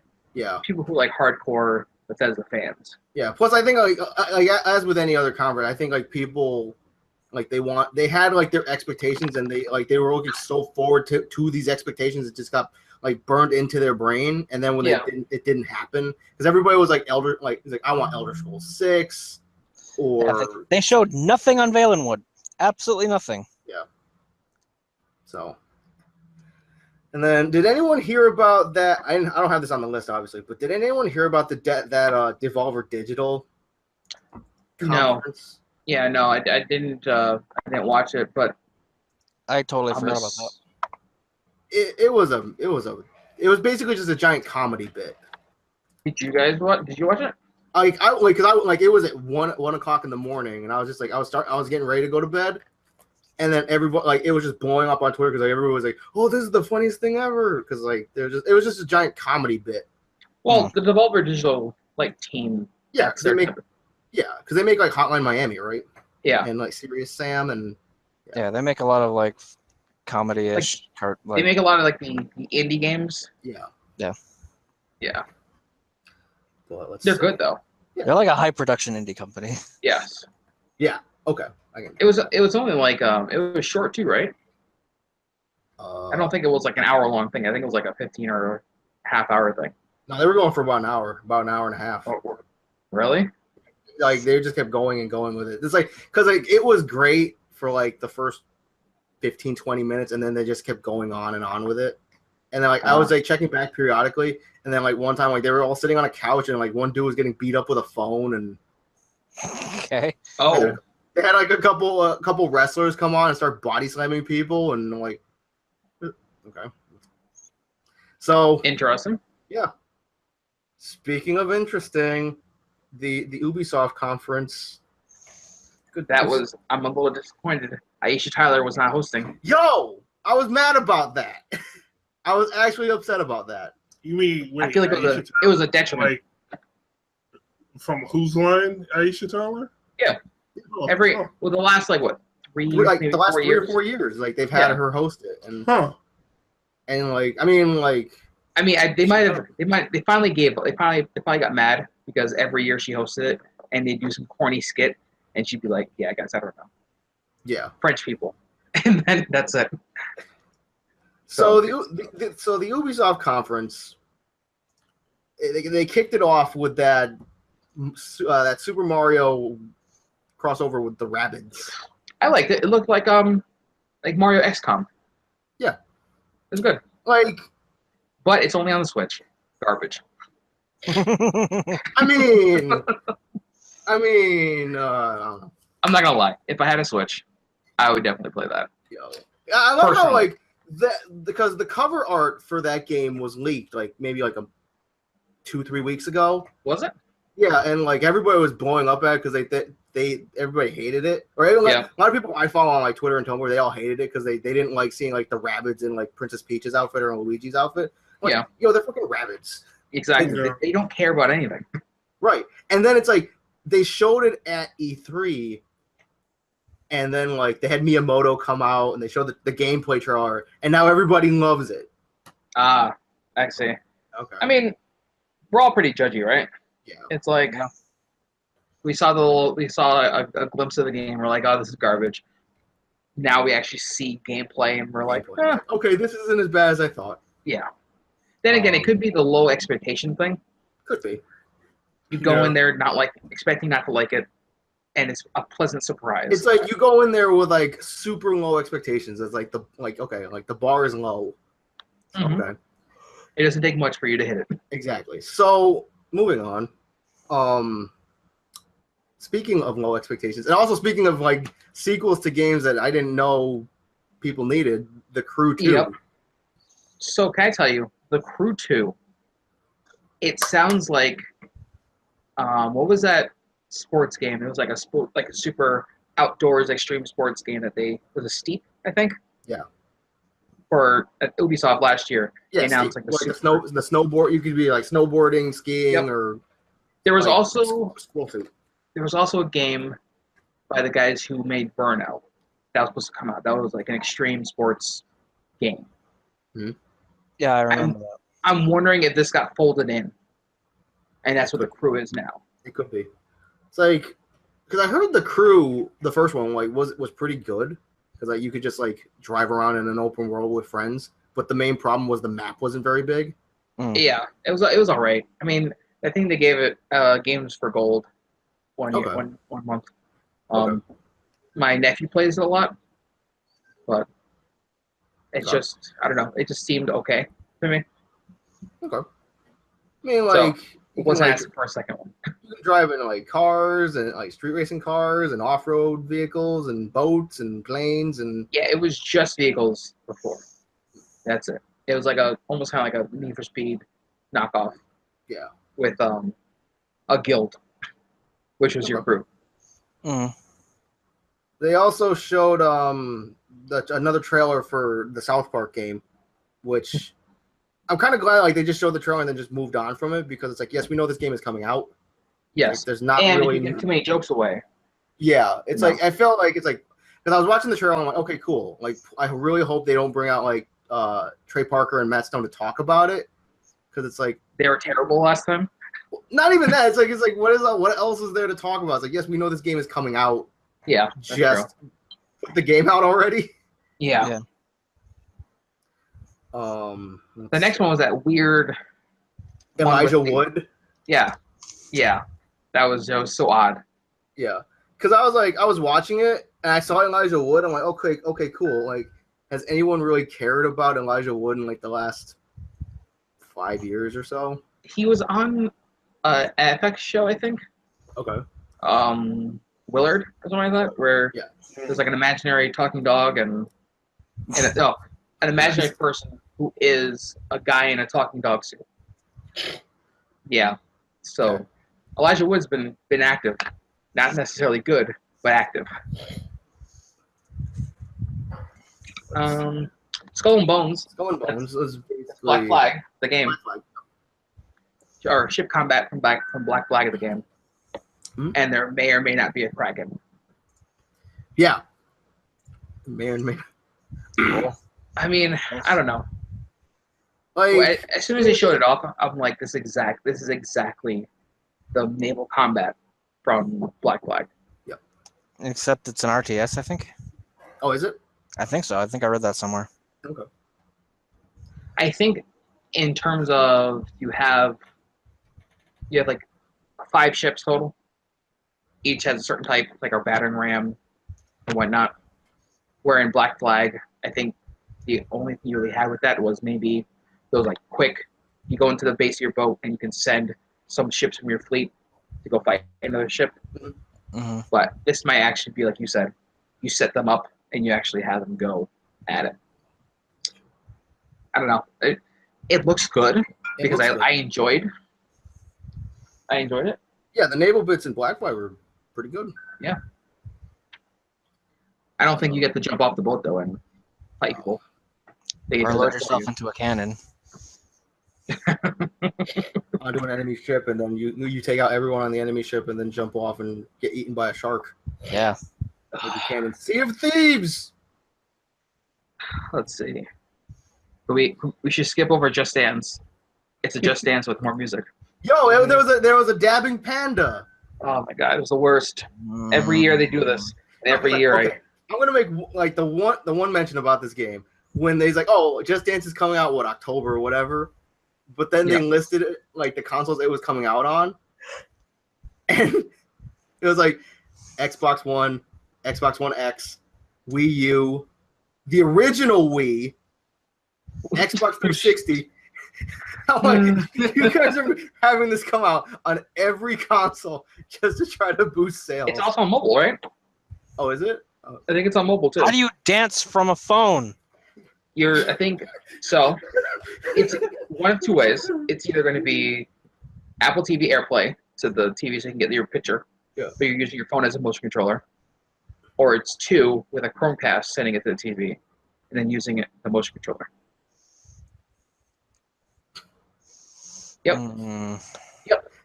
So we have come to the point where Just Dance is also a subscription service too. Yes. So people must really love their Just Dance.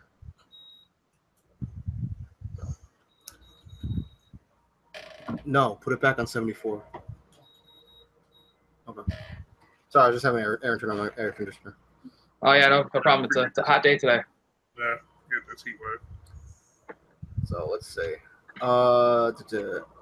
So I don't know why they didn't just like package this in with the South Park South Park mobile game. The phone destroyer. Yeah. Which Are they finding like Samsung batteries? I like the way they introduced this. Yeah, because they were like cowboys versus Indians versus cops versus fairies versus like cockfights. Clerics versus it's like versus everyone. Like, okay. Versus ninjas. Versus Godzilla versus. But yeah. And then Al's favorite game of the conference. Starlink. Yo, I don't understand. Like, I don't even know. It's like they're trying to get onto the Amiibo thing. There was like a freaking like little like spaceship thing attached to the controller, and I'm like, and you swap out parts on the ship for in-game parts. So like if you need, I guess, lasers instead of rockets, you take out the lasers and put the rockets parts on your ship, and it translates in-game. Yep. Also, it looked like you had a second controller attached to the first controller that you're trying to play on.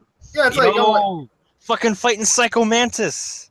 I'm like, yo, this isn't the Sega Genesis. It's like, take your Sega Genesis and put it on the Sega CD, and then put the Sega 32X on top of it. So they did say that there is parts you can purchase from the store, like live toy parts. Yep. And then digital parts that you can, I guess, either purchase or earn in-game. Okay. It's going to be a big difference if it's like you can only purchase upgraded weapons from like DLC physical packs, like what was it? That Disney game, the Toys Life game. Infinity? Yeah, Disney like Infinity? Disney Infinity, where you bought these different discs that got you like items and whatnot. Yeah. Yeah, hopefully it's not like that. I'm not buying this. It's like, oh, you got to buy these parts. You can get these parts at GameStop. You can get these parts at Target. You can get these parts at Best Buy. I'm like, yeah. I don't see this working out for them. No. Especially since the Toys of Life thing is it's a dying business But unless if you you have want the your volume. warp drive, you have to get it from Amazon. Yep. Yeah, so I'm on a 2-day ship that warp drive that I need for that 20 minutes I get to play today. I'm surprised they haven't did this with car games. Yo, gotta get that Hot Wheels DLC. Yeah, I gotta get that spoiler for my Lamborghini. Hook that up to my controller. So let's see. They announced like Steep DLC. Yeah. Which I don't think anyone's playing Steep, to be honest. it's like I wanted to play Steep to basically just kill myself. Okay. Cause like I want to like jump off the top of a mountain in this like flying squirrel suit, and I want to just crash into a tree and see myself like just wipe out. I think that was the exact reason I bought Tony Hawk's Project 8. And then took it back to the store the day after. But anyway. Yeah. Talking about one night stand. So can I say that 21 Far Cry 5 when they talked about it? Oh boy. Anyway. Must have been something. No, I was just like, cause like there was the wrestling game that me and Aaron bought and returned it the next day. Mm-hmm. Anyway, Far Cry 5 was like, don't do it. Oh yeah, Far Cry 5. I don't know. I mean, it's more information that we already knew. I think. Yeah. What about for the most part?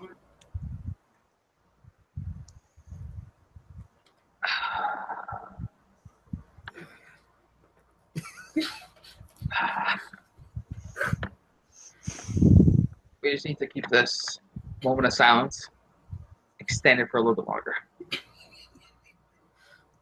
Do we have that amount of time? We don't. So let's keep going. So Far Cry 5, yo, that trailer, it's got a dog. Got a dog, and the dog can steal weapons for you. Yo. Yeah. Yeah. Hey, dog, go give me that bazooka over there. Woof! So, I mean, it looks good. Was anyone expecting it not to look good, though? No. I mean, when I say good, I mean graphics-wise. Montana. Oh, Montana. I'm not hyped for it yet, just because it's more of the same. Yeah. Just in a different place. Yeah. I'd play it. Yep. I wouldn't Isn't spend like a the full main $60 character on like, it, but I'd play it. wasn't that a big thing? Like the main character's lady now, or something? Something like that. There's like 3 characters, I think. Yeah, there was like okay. There's like a blonde lady, a black pastor, And a white dude in a flannel shirt. Yeah. A pastor? Yeah. Yeah. Because it's basically you're fighting like a cult. Oh. You're fighting the Confederate South. Yeah. Or according to some people, conservative Republicans, but we won't get into that. Oh, that's right. It was.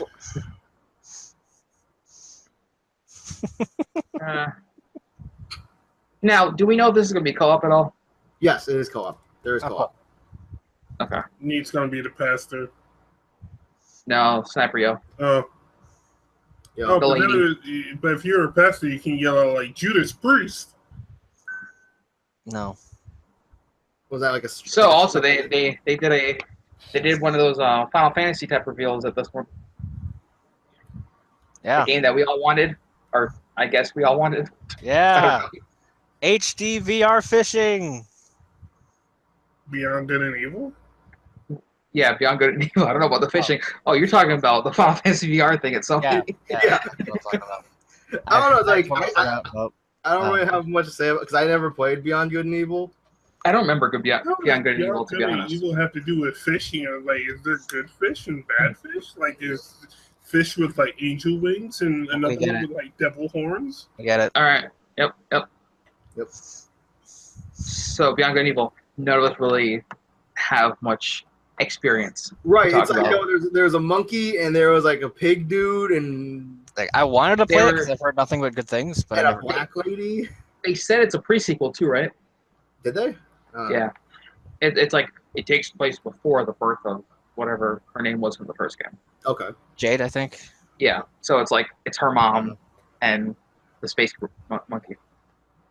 Yeah. Now this game is very far from being done, especially with this whole Space Commander, Space Monkey program that they have going on. Yeah. Where you get to influence the game being made. Monkey Space Program. Monkey Space Program. I'm not gonna lie, like when they in the trailer when they got back to like their ship, and I'm like, are they space pirates? I swear to God, if there's more pirates. That could have been the theme of E3.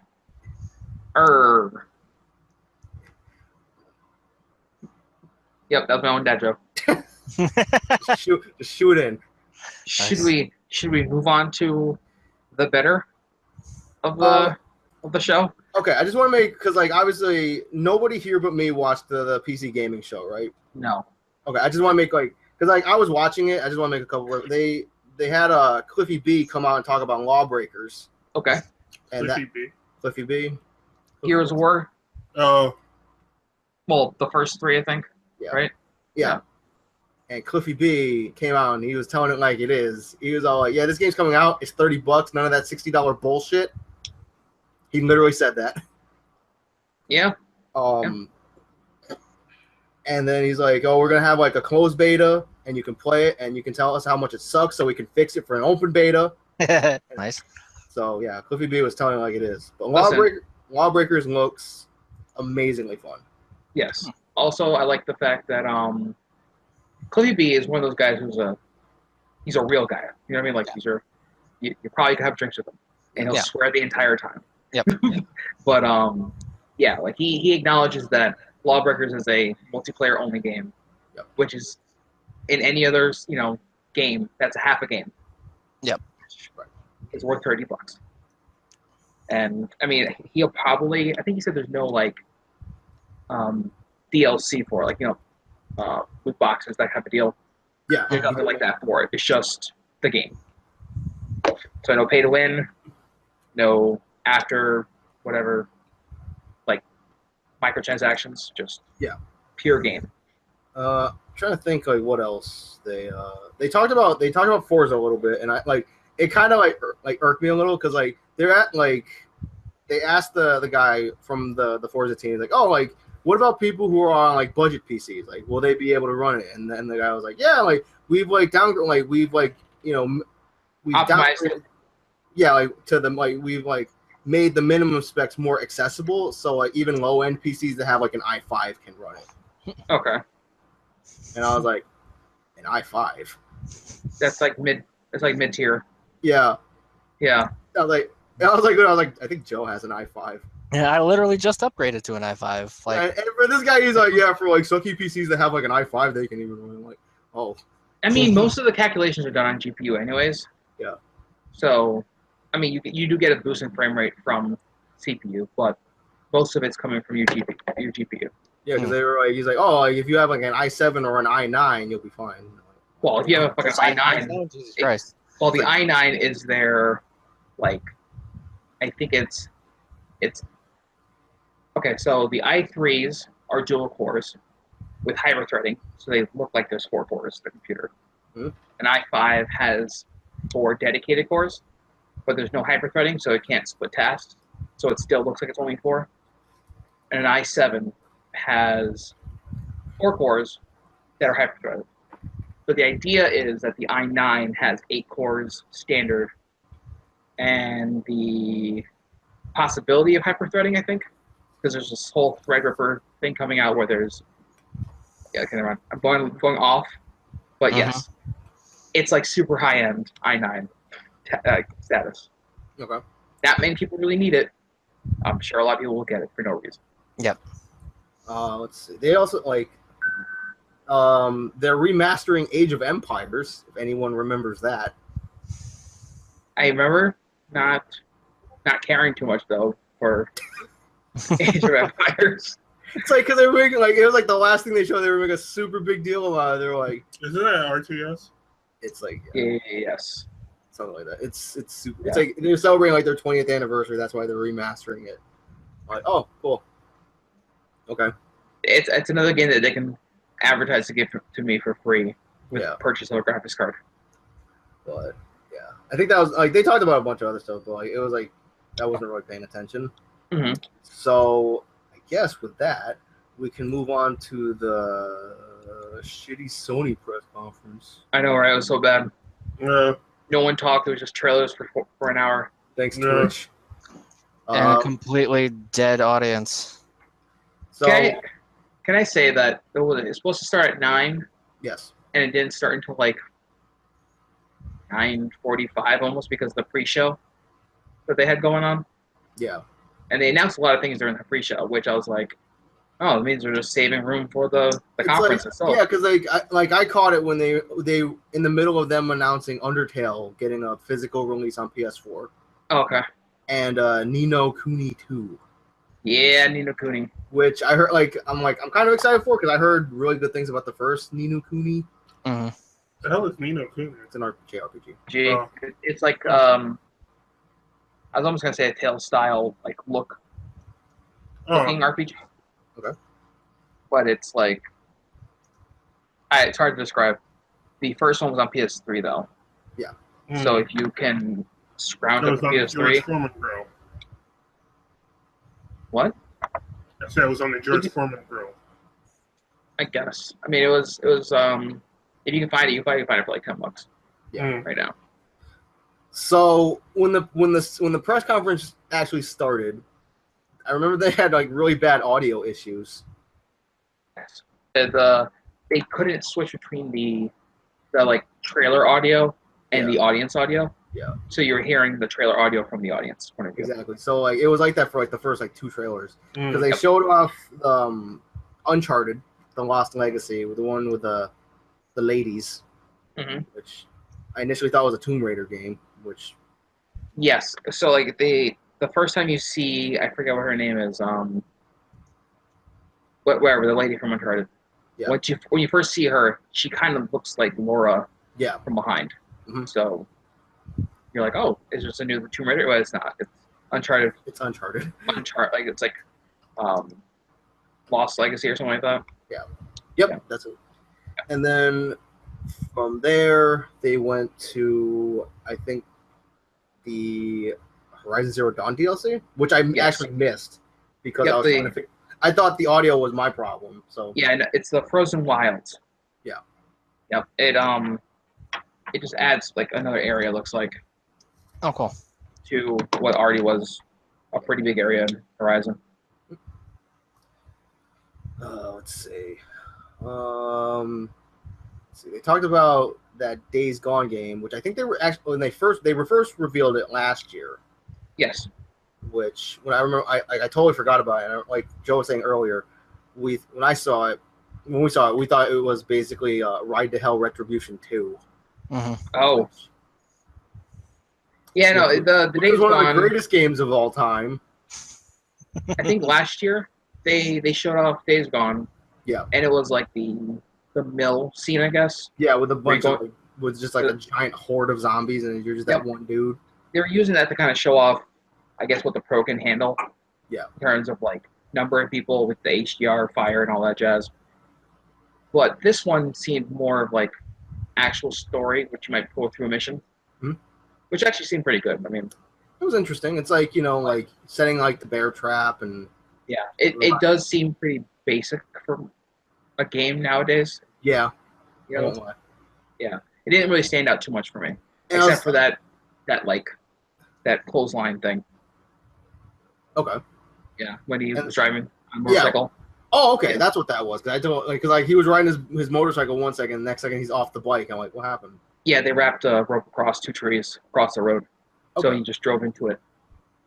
And then I remember like when he was like setting the explosive on the barrier. Yeah. And like his hand was here, but the explosive was like here, and he was just like, like that. Yeah, that probably could have looked better, but I don't know why there wasn't an animation of him actually taking the explosive out and putting it on the thing. It just appeared out of nowhere. And then there was like giant zombie bear. Yeah, I don't know. I mean, Days Gone. This game has been in the works for a long time. Has it? It has. Then the last thing they did was Uncharted for the Vita. Ugh. Yeah, that one was good. I mean, like for a Vita game, it was a good game. It's just that's the last thing they did since this game, which is a considerable amount of time. Okay. And then Extinction, which... Yep. That's the one, if you can watch the trailer, Aaron might get kicked out of that one, too. Okay. I must have missed that one. No, that one wasn't at the show. Oh, okay. That one was, like, at E3 in general. Okay. They talked about that. Check it out. See. Monster Hunter World, I mean. I mean, if you're into the Monster Hunter games, I don't know. Monster Hunter's pretty good. I'm not into them. They're difficult, and you almost need at least one other person with you. Yep. But they're still very engaging, and there's a lot of stuff to do. Tiger the one. It's like I remember playing it on the Wii U with Joe, and I ran away. Oh. Because like I was trying to like hunt this monster, and it kept hiding in the water, and then like I think I threw something into the water to try to get it come out, and it came out and attacked me, and I just ran. Oh, you know what? That actually reminds me of the next one we're actually going to talk about, the remake of that Shadow of Colossus. Ah, yes. There was that one Colossus that would dive underwater. That was the most annoying thing for me when I was playing it originally. Good to see that that game is getting remade, though. Yeah. I think what they should have done was did anyone finish that other game with the bird dog? Last Guardian? Yeah. I never played it. Yeah, I did. I mean, after all that time. After all that time, it's like, hey, it's finally out. Yeah. Yeah, didn't play it. Let's see. So, Marvel vs. Capcom Infinite. Yeah, a Thanos reveal, right? That's pretty much all that was. Yeah. Yeah. And then like Chun-Li looks terrible. I mean, I know that like we've said a lot of things about character faces in fighting games. Yes, you guys have. But you look at Chun-Li in Marvel vs. Capcom Infinite, she does not look great. Can I say that I'm actually surprised that was like the only Capcom related thing we got? Because didn't you guys talk about Super Street Fighter coming as an update to Street Fighter V? Yeah, that was a leak.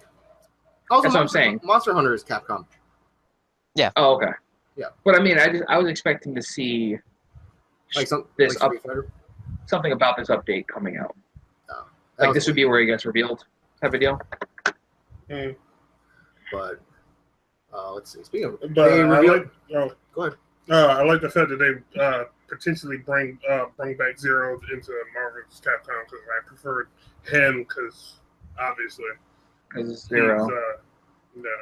They revealed Dante. Yeah, for like 2 seconds, only to give the raccoon his guns. Okay, sure, why not? I like the interaction they're doing. Yeah. It feels more alive and active. That line was so corny, though. Yeah. It was just so bad. Yeah, it seems like the story is kind of cheesy a little bit here and there. I mean like, what story isn't cheesy, though? I was going to say, also, like, with the material that they have, there's going to be a high level of cheese. It's like you're saying that it's cheesy, right? Like it's like that's personal opinion. Yeah. So, just saying. But, let's see. There was Call of Duty. More gameplay trailer. Not gameplay. I think it was it. Oh, it was gameplay, but it was just another story trailer. Yeah. There was Skyrim. I actually got mad at that because I like Skyrim, but I was like, turn that off. Turn it off. Why couldn't this be shown at the Bethesda conference? But sorry, 1 second, guys. Yep, no problem. There we go. What's up? All right. So yeah, you were saying, Al? Skyrim. So yeah, the Skyrim VR reveal actually annoyed me a little bit because I was like, as good as Skyrim is, it's like, okay, more Skyrim, and it's on VR. Why couldn't you show this at the Bethesda conference? Because of the bigger audience at this one. Okay. I mean, only one of us saw the Bethesda conference. Yeah, me. Sometimes the developer or the publisher conferences don't need to happen because a lot of times what they'll do is they'll say, EA, for example, here's Anthem. Yep. You'll hear more about it during the Xbox conference. Okay. It's like, if we're going to hear about it anyways at Microsoft, you might as well just leave the surprise at Microsoft. Right. At least that's my opinion. Okay, that makes sense. So let's see. So Skyrim VR, Star Child the Impatient, Monsters of the Deep, Bravo Team, and Moss were all VR. Wow. And Nate's mic's not on. Yeah, I haven't even. Okay. So, I mean, wait, Monsters of the Deep was VR? Yeah. Wow. Yeah, it was like fishing from... Actually, I don't think it was just Noctis's point of view, because it might have also been Prompto.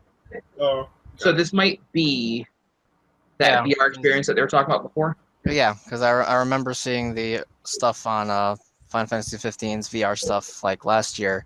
Yep. And it's made to look like either Prompto is the VR character or you yourself is the separate VR character that's just experiencing all this. Yeah, because I think what they were going to do is have Prompto be the VR character because his combat is the gun combat. Yeah. So he can kind of step back and just shoot while everyone's fighting. Yeah. Mm-hmm. And then this DLC seems like it's just adding the fishing mechanic to it. Mm-hmm. So I mean, like all those games as a whole, because obviously I'm not big on VR, so my opinion might be a little biased. Yeah. But I don't know. It's I mean, after they that crowd was kind of dead anyway, but after they came back from showing those VR games, there was not even the slightest bit of applause from that audience. So the other thing was, I think there wasn't that much of a reaction because it was just back-to-back trailers. Okay.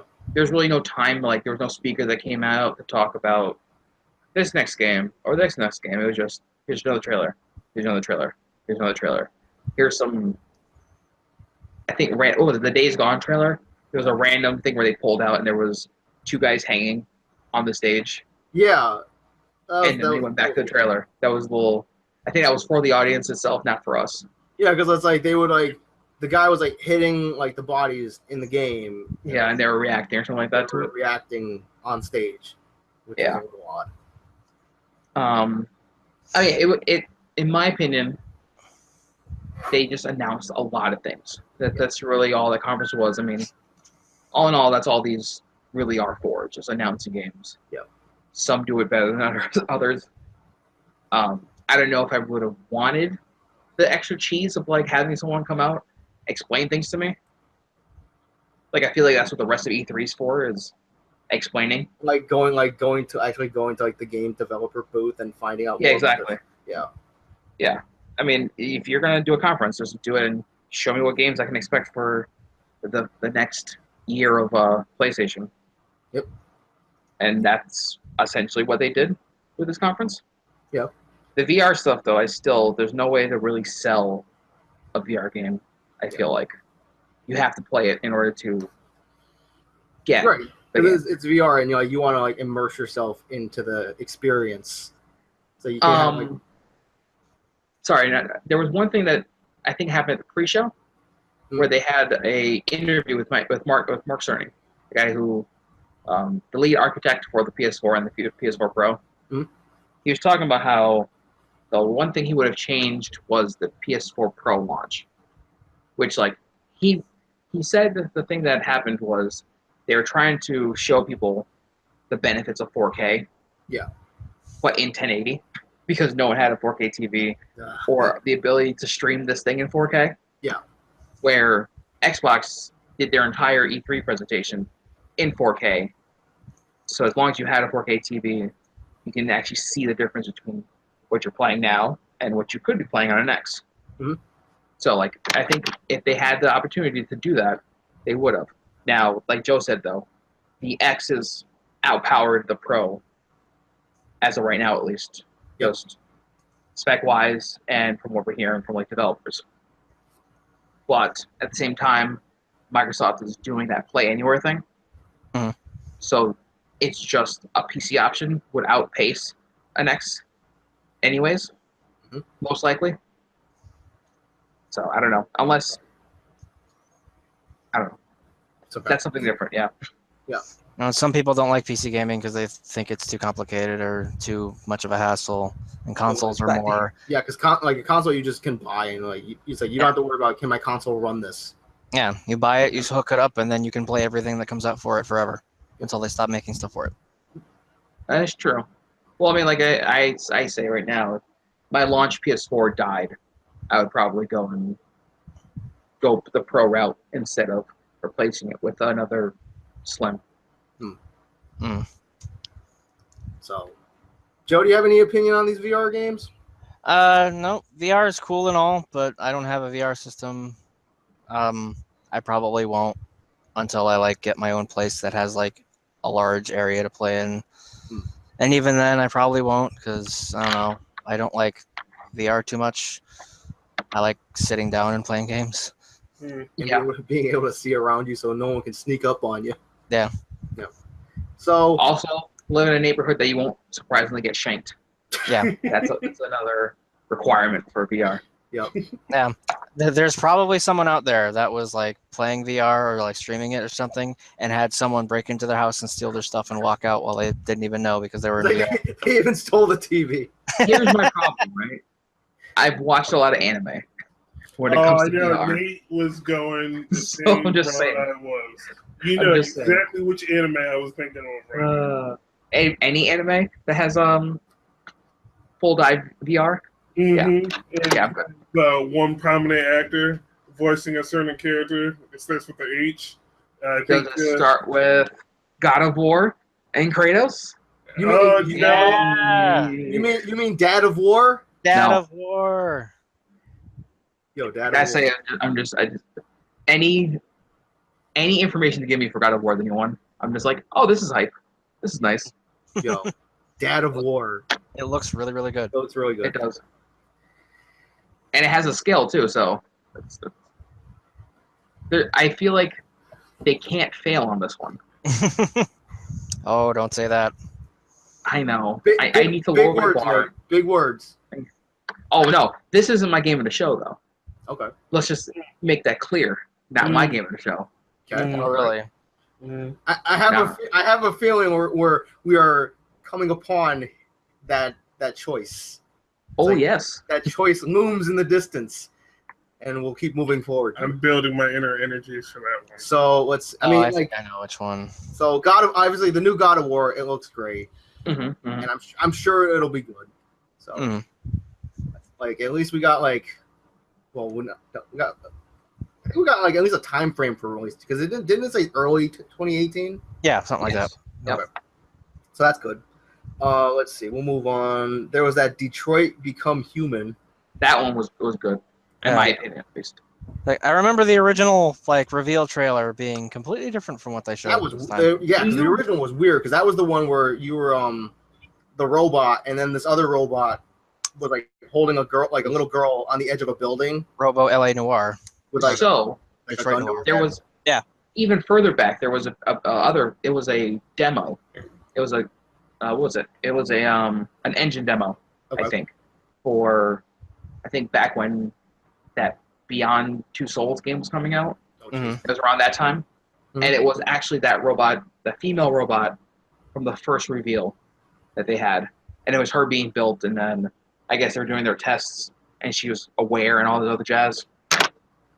That the whole everything they've been showing about this game, just it looks amazing.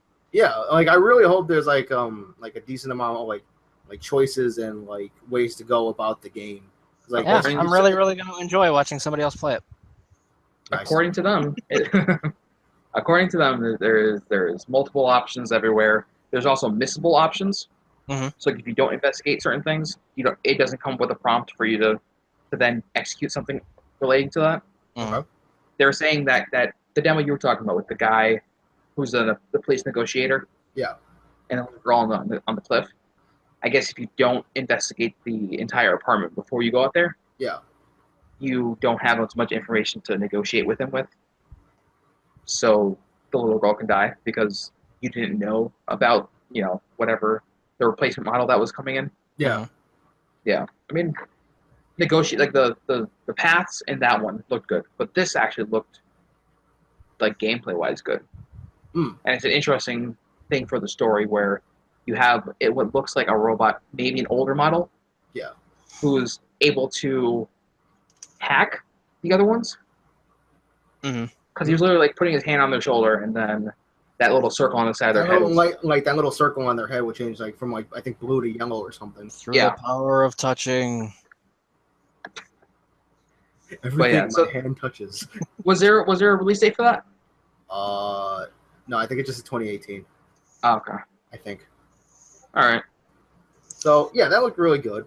Yeah, And- it's one of the funny thing that I thought about that was like this dude is like trying to liberate these androids. It's like, oh, you can be your own people and now follow me, and not be your own people and follow me. Yeah, it's like I thought the same thing. It's like Counterproductive to your argument.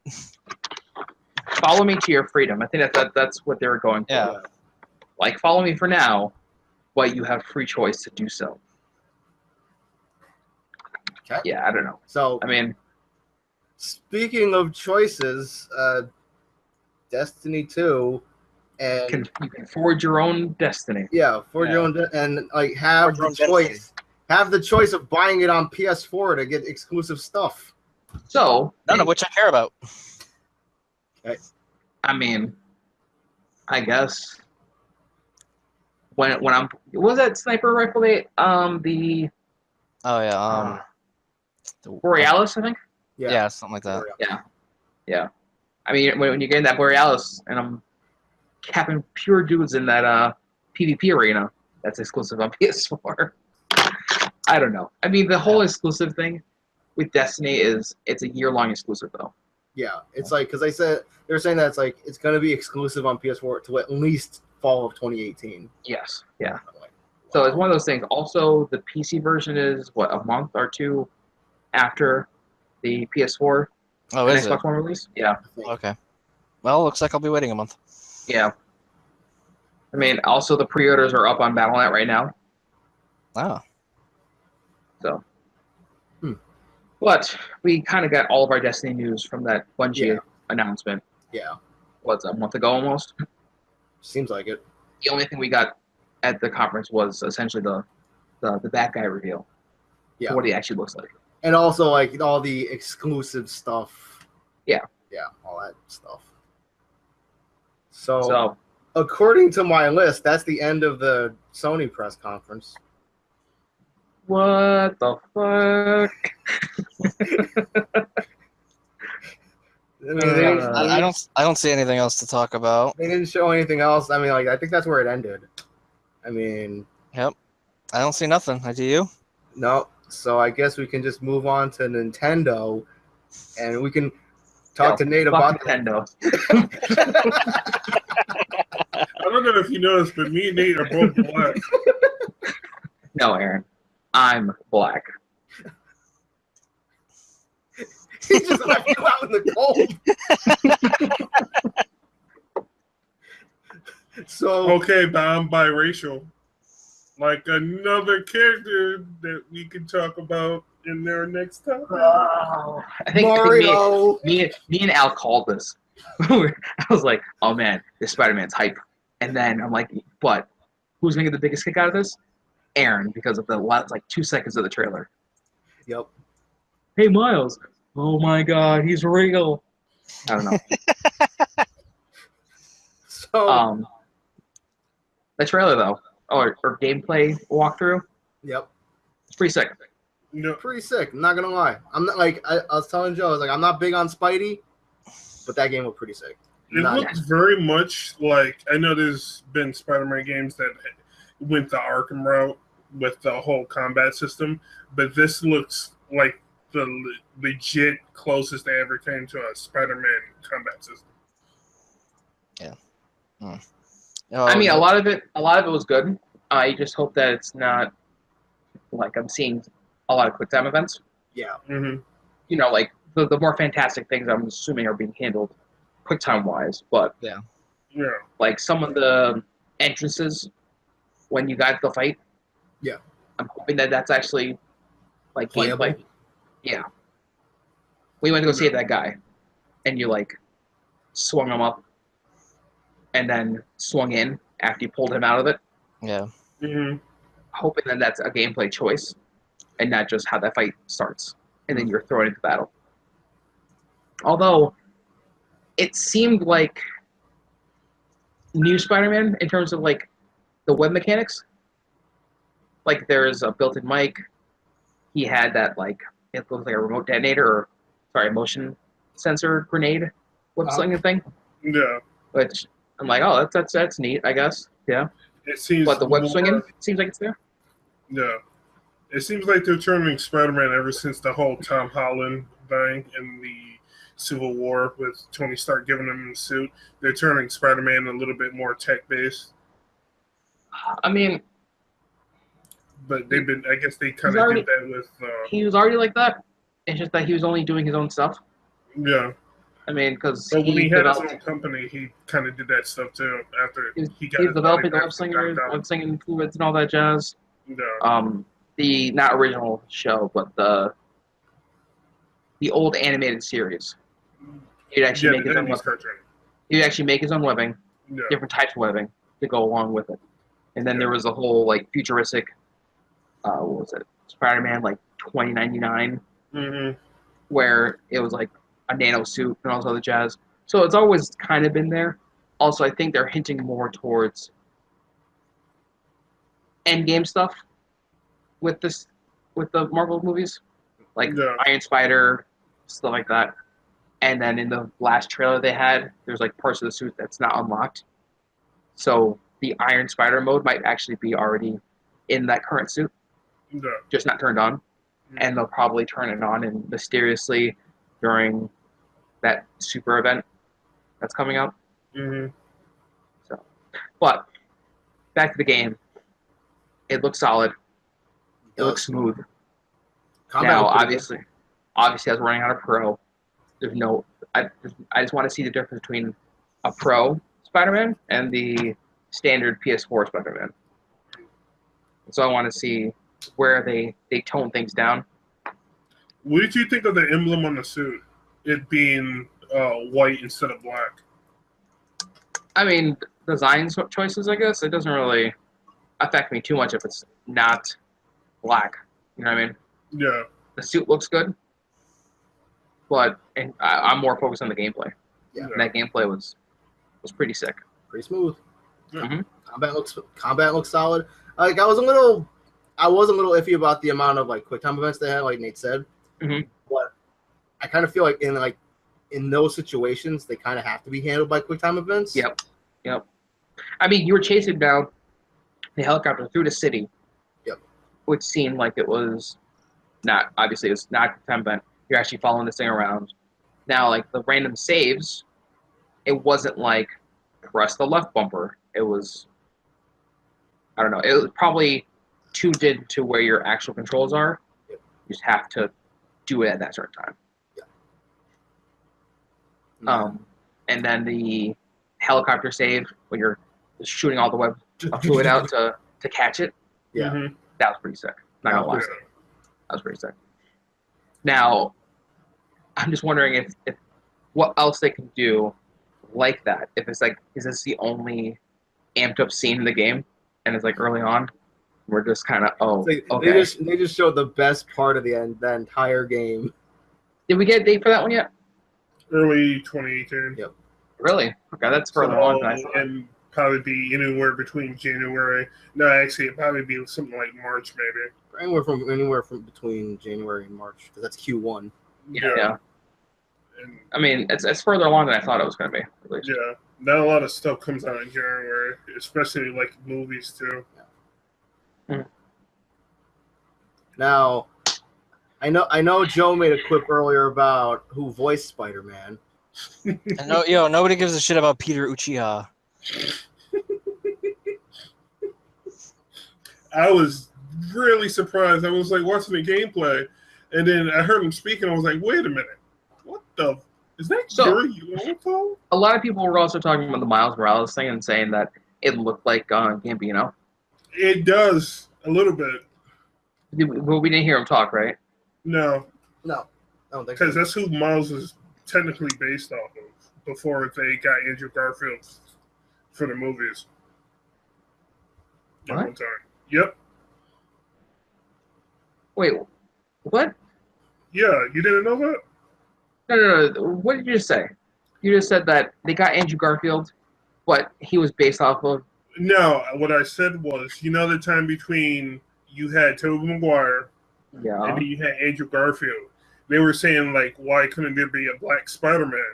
And the internet blew up trying to say, like, okay, if we had a black Spider-Man, who would it be? And then a lot of people were saying, Lowenthal. yeah, they were saying that why couldn't Childish Gambino, Donald Glover, be Spider-Man? So Brian Michael Bendis, one of the creative personnel in Marvel, was just like, why not? And that's where they came up with Miles. I'm going to take your word for it. But There's articles online about it. There's an interview on one of it's either with Jimmy Kimmel or the other dude from The Daily Show that interviewed Brian Michael Bendis about it. And he was saying that. Jon Stewart. Okay.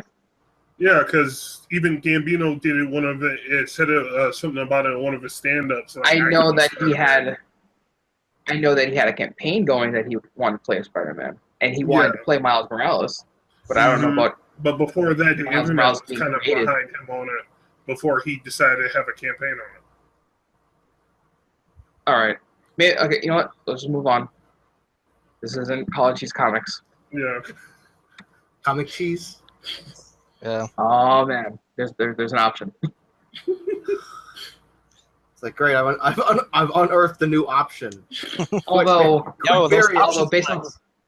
based off of our name, it doesn't fit Yeah. with that series of things. Yo, We're not the gaming cheese podcast. good old comic cheese. Anyway. Yeah, that's how it's All right, so and then we have a Nintendo. Al, do you want to fill us in? Yo! So Joe watched it with me. And the thing Hang with on. Continue.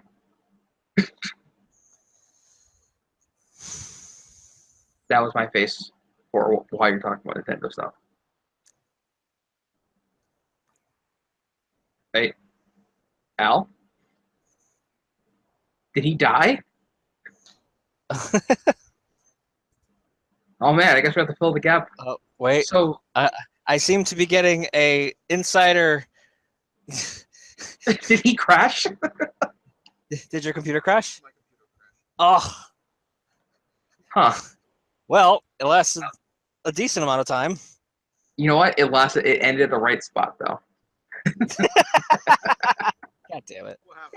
No, Nate was like, well, it ended at the right spot though. God damn it! All right, so you want to do like a reintroduction to? Oh, sorry, this guy. Technical difficulties on my end, stupid computer. Yeah. I just wish I knew why it happens. Yeah. Like exactly why, but anyway. Me and Joe were kind of talking about that actually. Yeah.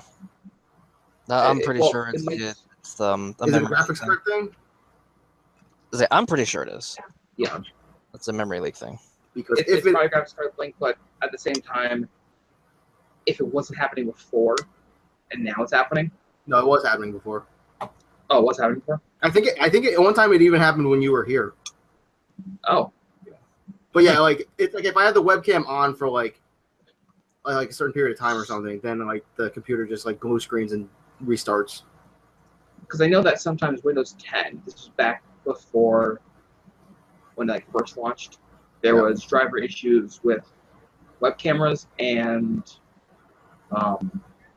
network USB cords. Yeah. And then those would cause a blue screen death. Well, not a death, but the blue screen. So, I think the drivers are up to Are you sleeping?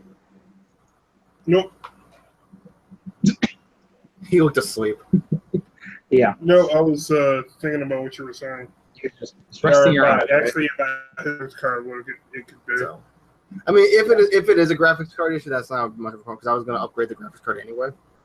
Well, like I said, because of the motherboard you probably have, you literally could upgrade to any graphics card. Yeah, I was thinking of upgrading up to a 1050. Okay. I mean, so the 1070s went up in price because they're being used for mining. Yeah. And you probably can't find a 580 anyways if you wanted to, because they're also being used for mining. So your choice for getting a GPU right now is like 1050, 1060, 1080. Okay. Yeah, I was gonna get a 1050. I saw a 1050 4 gig at Best Buy for like $170. I wonder if you should try and save up more and go for like the 1060. I mean, I could. The other reason I say that is because like the extra memory. Yeah. What was that? Yeah, I just saw Joe's hand. I'm trying to force unzoom it. Okay. You can go into web software and turn it on or try to zoom out manually. Are you a Jedi? You're trying to force Yeah, I have Jedi powers. See, look. Yeah, I was thinking about just getting a 1060, but it's like I was like, oh, I could get a 1050 and still have some money in my bank account. The technical side of college cheese. I mean, I would. You can always do research to see just how big of a difference it is between the 50 or the 50 and the 60. Yeah, I could. Okay.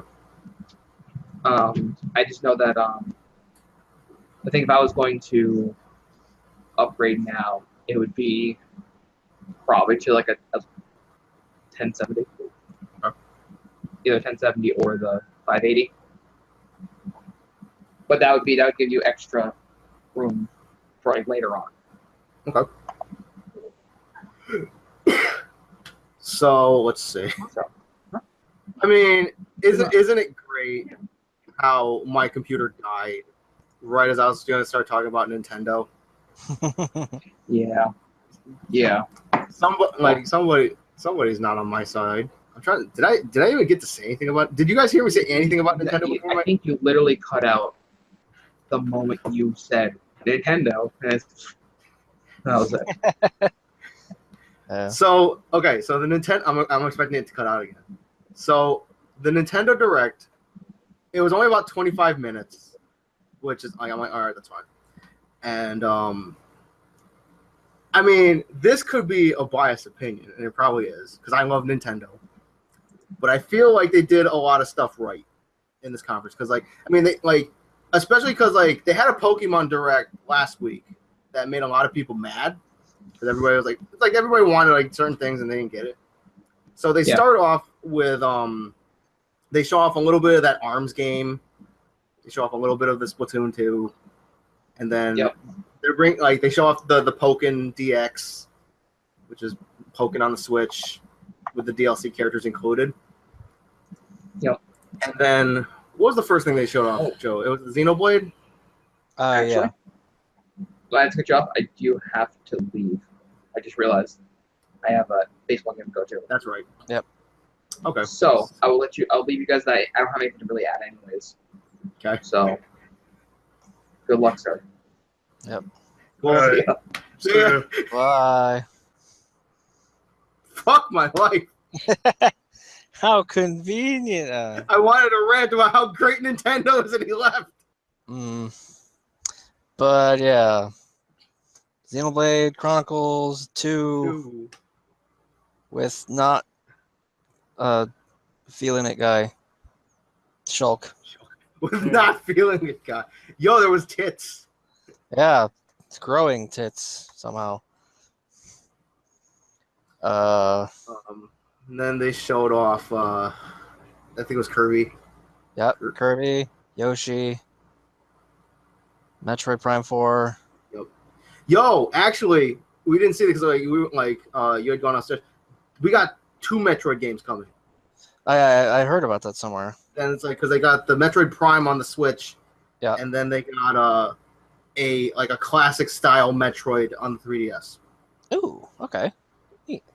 And it looks pretty. Like me and Aaron were watching a bit because they were showing it off on stream before we started, and it looks pretty good. It's you can parry things.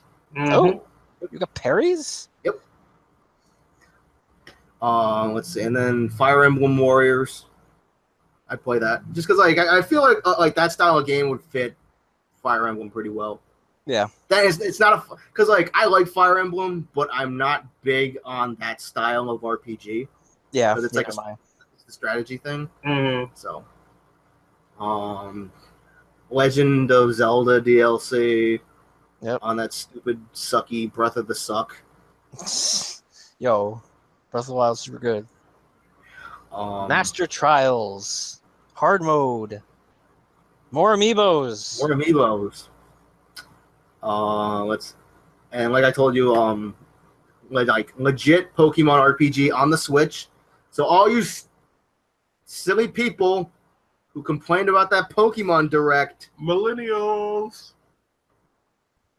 as Josie ever zoomed out. Okay.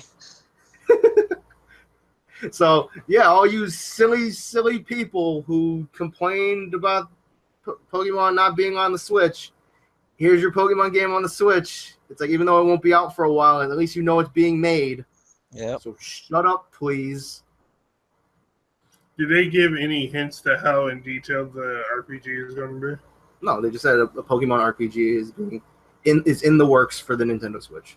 Because they even said it might not even be out for over a year.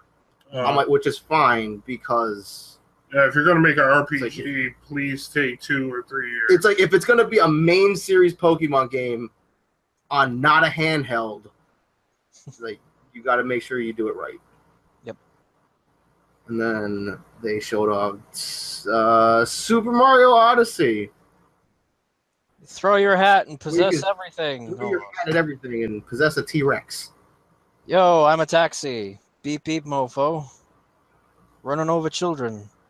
Mofo. So you're taking your hat and throwing it on things, and then you possess that thing. Yeah, because apparently the hat is a different hat, spirit or something.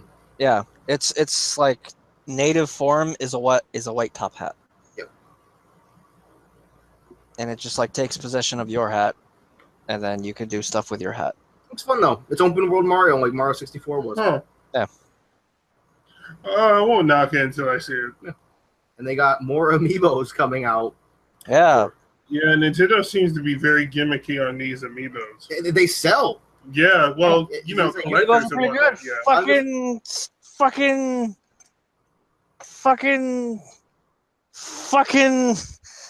I was really hoping you would grab your Kazuya pop figure. Fucking shit, knocking over everything. Fucking yeah. But yeah, it's like, yo, you could be as gimmicky as you want as long as those things sell. Yo, and having little things like these is awesome. Like, who doesn't want to have their favorite character as a little statue for the desk? That you can also use in your game. Plus, like, Nintendo's gonna be making a killing next month on them because that's when the Cloud, Corrin, and Bayonetta ones come out. Oh, yeah. And they're doing their stupid store exclusive bullshit. Mm-hmm. 3 characters, 6 amiibo. Technically, they can make a killing off of doing that for Pokemon. Oh god, there'd be too many. That would be way too many. It's like if they did it for Pokemon, they would do it. I'm pretty sure they would do it the same way they do the Animal Crossing. Because like, look at all they got all them villagers, so that's why they do the cards. That's why they put the Animal Crossing villagers on the cards, because otherwise they're going to be making a million of these statues. Yeah. Or they could do it for like some of the legendaries or the starters. Yeah, they would do it probably for legendaries and starters. Like, unfortunately, you will never see a Bidoof amiibo. Good. We don't need one. Good job, camera. I'm going to call that Joe's angry Bidoof face. That was an amazing zoom your camera did. You know what? Once this video is done, you should take him doing that and just like put some. I'll put some like creepy music over it. No, put some like Bidoof aesthetics on his face. It's like as the camera's, it's like. Anyway. Unfortunately, yeah, like if they were to do like Pokemon amiibos, they would do it for like legendaries or starters. They wouldn't do it for like cannon fodder. We already there have might be few of them, but there would be. I'm surprised they haven't done like Pokken amiibos, at least for like they. Oh yeah, that is Pokemon. true. I wouldn't mind having a. Well, that's obvious. It doesn't need to be said. Yeah, you would want like a Gengar amiibo. Yeah, or a Braixen. Mm-hmm. Or a Sceptile. Mm-hmm. Yeah. Anyway, so hello, one viewer. Maybe it's Nate watching the rest of the cast on his phone. Might be. Or listening to while he's driving. But, Fuck you, Nate. I'm sorry. Nah. What else is next? I think that's about it. But yeah, anyway, it's like just to like kind of wrap things. Joe, in your opinion, like who do you think had the best presentation? Eddie? In my opinion, Microsoft. Okay. I personally think they killed it this year. Yeah, I'm not disagreeing. Okay, who do you think had the worst? Well, I didn't see all of them. So from the ones I saw, From the ones you saw, EA. easily. Honestly, I mean, I like me some Need for Speed, and I like me some Battlefront, but everything else was sports, and everything else I didn't care for. See, like the whole thing like that Nate was saying about the like how they went from one trailer to the next at the Sony conference. Yeah. It's like Microsoft did the like similar, but I feel like Microsoft did it the right way because they would like talk about something. They would talk about something. They would show like 3 trailers, talk about another thing, show another 3 trailers, talk about another thing. Yeah, from what it sounds like, I think from all that we went through, I was going to say Sony, but Sony, there was maybe like 1 or 2 things. Microsoft, probably, I agree. Probably. Okay, so we've been going on for a while. We'll just kind of wrap this up. What, like, obviously we know Joe's answer. What was your favorite game at E3? Obviously we know the answer. Yeah. Okay. So mine's obviously Anthem. Right. And what was your least favorite thing that you saw at E3? It could be like a game. It could be a specific thing. Fucking Minecraft in 4K. Okay. That is unnecessary and redundant. Probably either a toss-up between. Well, you know what? Close second would be Spider-Man. First would have to be Dragon Ball Fighters.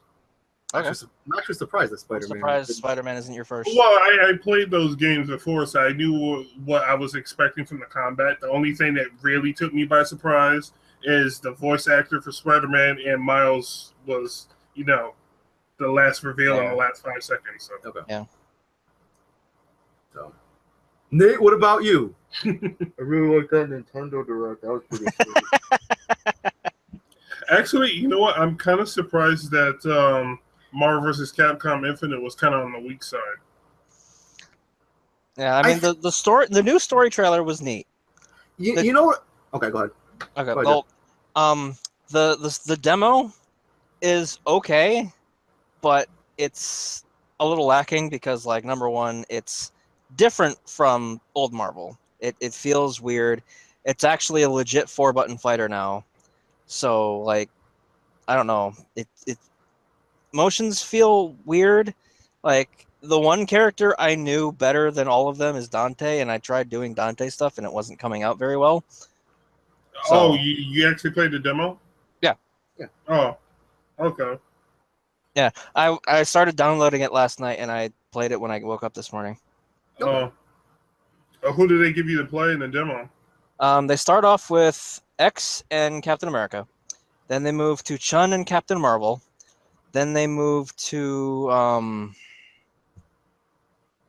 fucking Does Captain Marvel kind of play like the Phoenix? Thor and Arthur. Then Dante, Rocket Raccoon, and then they start rehashing some the old characters they brought in before. Oh. So what'd you say? Does Captain Marvel kind of play like Phoenix from 3? I don't know. I play Chun. Oh. Regardless of her incredibly shitty face. How did you didn't get to try out X, did you? I played Cap. Oh. I didn't even touch X. Does Cap play the same as he did in More or less. I mean, I don't think if he has Shield Slash, I don't know how to do it. Oh, because it's not the old input. So I don't know. Maybe I'm just dumb. Well, maybe one button would be like for assist, and another button would be like for 2 punches to, Well, they have the macros. Yeah. Light punch, hard punch, light kick, hard kick, and then they have the macros for Infinity Stone assists, or not assist, but tag, and then your dash/super button. It's a weird setup. It would take some getting used to. Hey, so they went back to Marvel 1. Probably. Marvel 1 type buttons and stuff like that. Probably, yeah. I haven't played Marvel 1 in a while, so I don't remember. Wow. So they went really simplistic. Yeah, because they're trying to appeal to that casual audience. Well, I honestly I see MVC3 easier because it's just light, medium, heavy launcher instead of light punch, heavy punch, light kick, medium kick. But I don't know, it's just me because I was having trouble performing in it.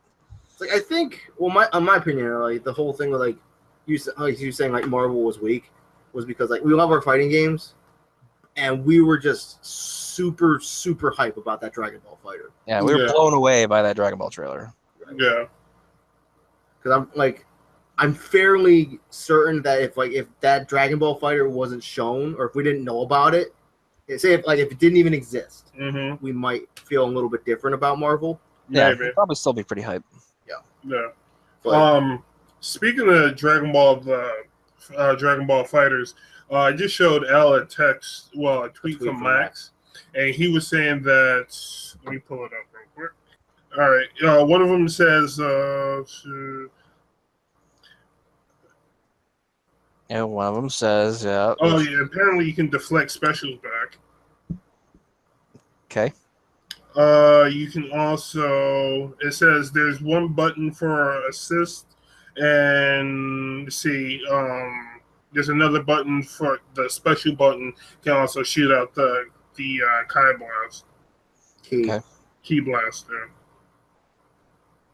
He was just going. It almost kind of reminds me of a little bit of like Marvel vs. Capcom with the assist buttons and whatnot. Anything else? Don't think so. Okay. Max was doing a playthrough of the demo. What were your top and least favorite picks? I've actually been thinking about it. I'd have to say like my top pick would probably be Anthem, just because like choice. I'm not gonna lie, I was pretty blown away by, especially considering when it was revealed. Like I was like, oh, it's another BioWare thing. I'm so iffy about BioWare. It's like, okay, this. Yeah, and they literally showed nothing but the suit of armor, and then the next day we get a conference when they actually show gameplay. And it was basically nothing like I expected. Yeah, same thing. I was like legitimately astonished and blown away by what I saw. And then let's see. I'd probably think like my least favorite thing was like just like because I'm not big on VR, like all the VR stuff. I get that like some people say VR is the future, but but I like my controllers. Thank you. It's like I like my controllers, and I like being able to see around me. Yeah, So and it's not like, having to go like. because it's like, oh, I'm playing freaking Resident Evil 7. And all of a sudden, you being an asshole is like, duh! Like, I wouldn't do that more than once.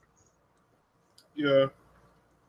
Yeah, here it goes. It says Max said you can call in your assist at any time, both at the same time, and the special button shoots fireballs. Okay. Also, on a bit of a final note, before we started, me and Aaron were watching the new Sonic Forces trailer, Oh boy. and it showed modern Sonic, classic Sonic, the creative character is like against an all new evil, and it was a team of Shadow the Hedgehog, one of the weird 7 things from Sonic Lost World, Chaos Zero, and somebody else. No. And then some weird thing.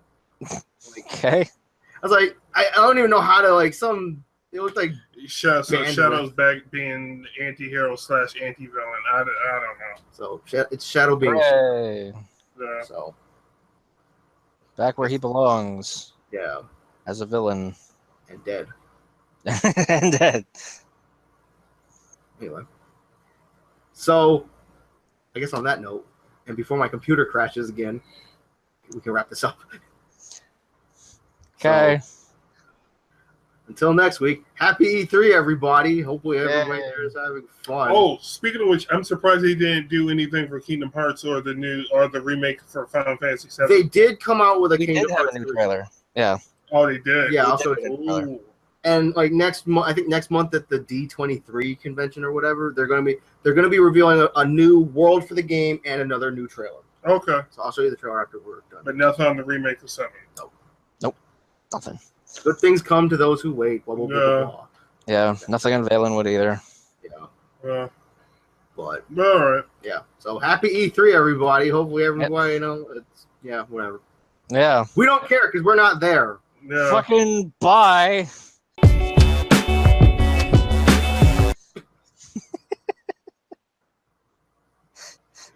It's my favorite sign off. Yeah.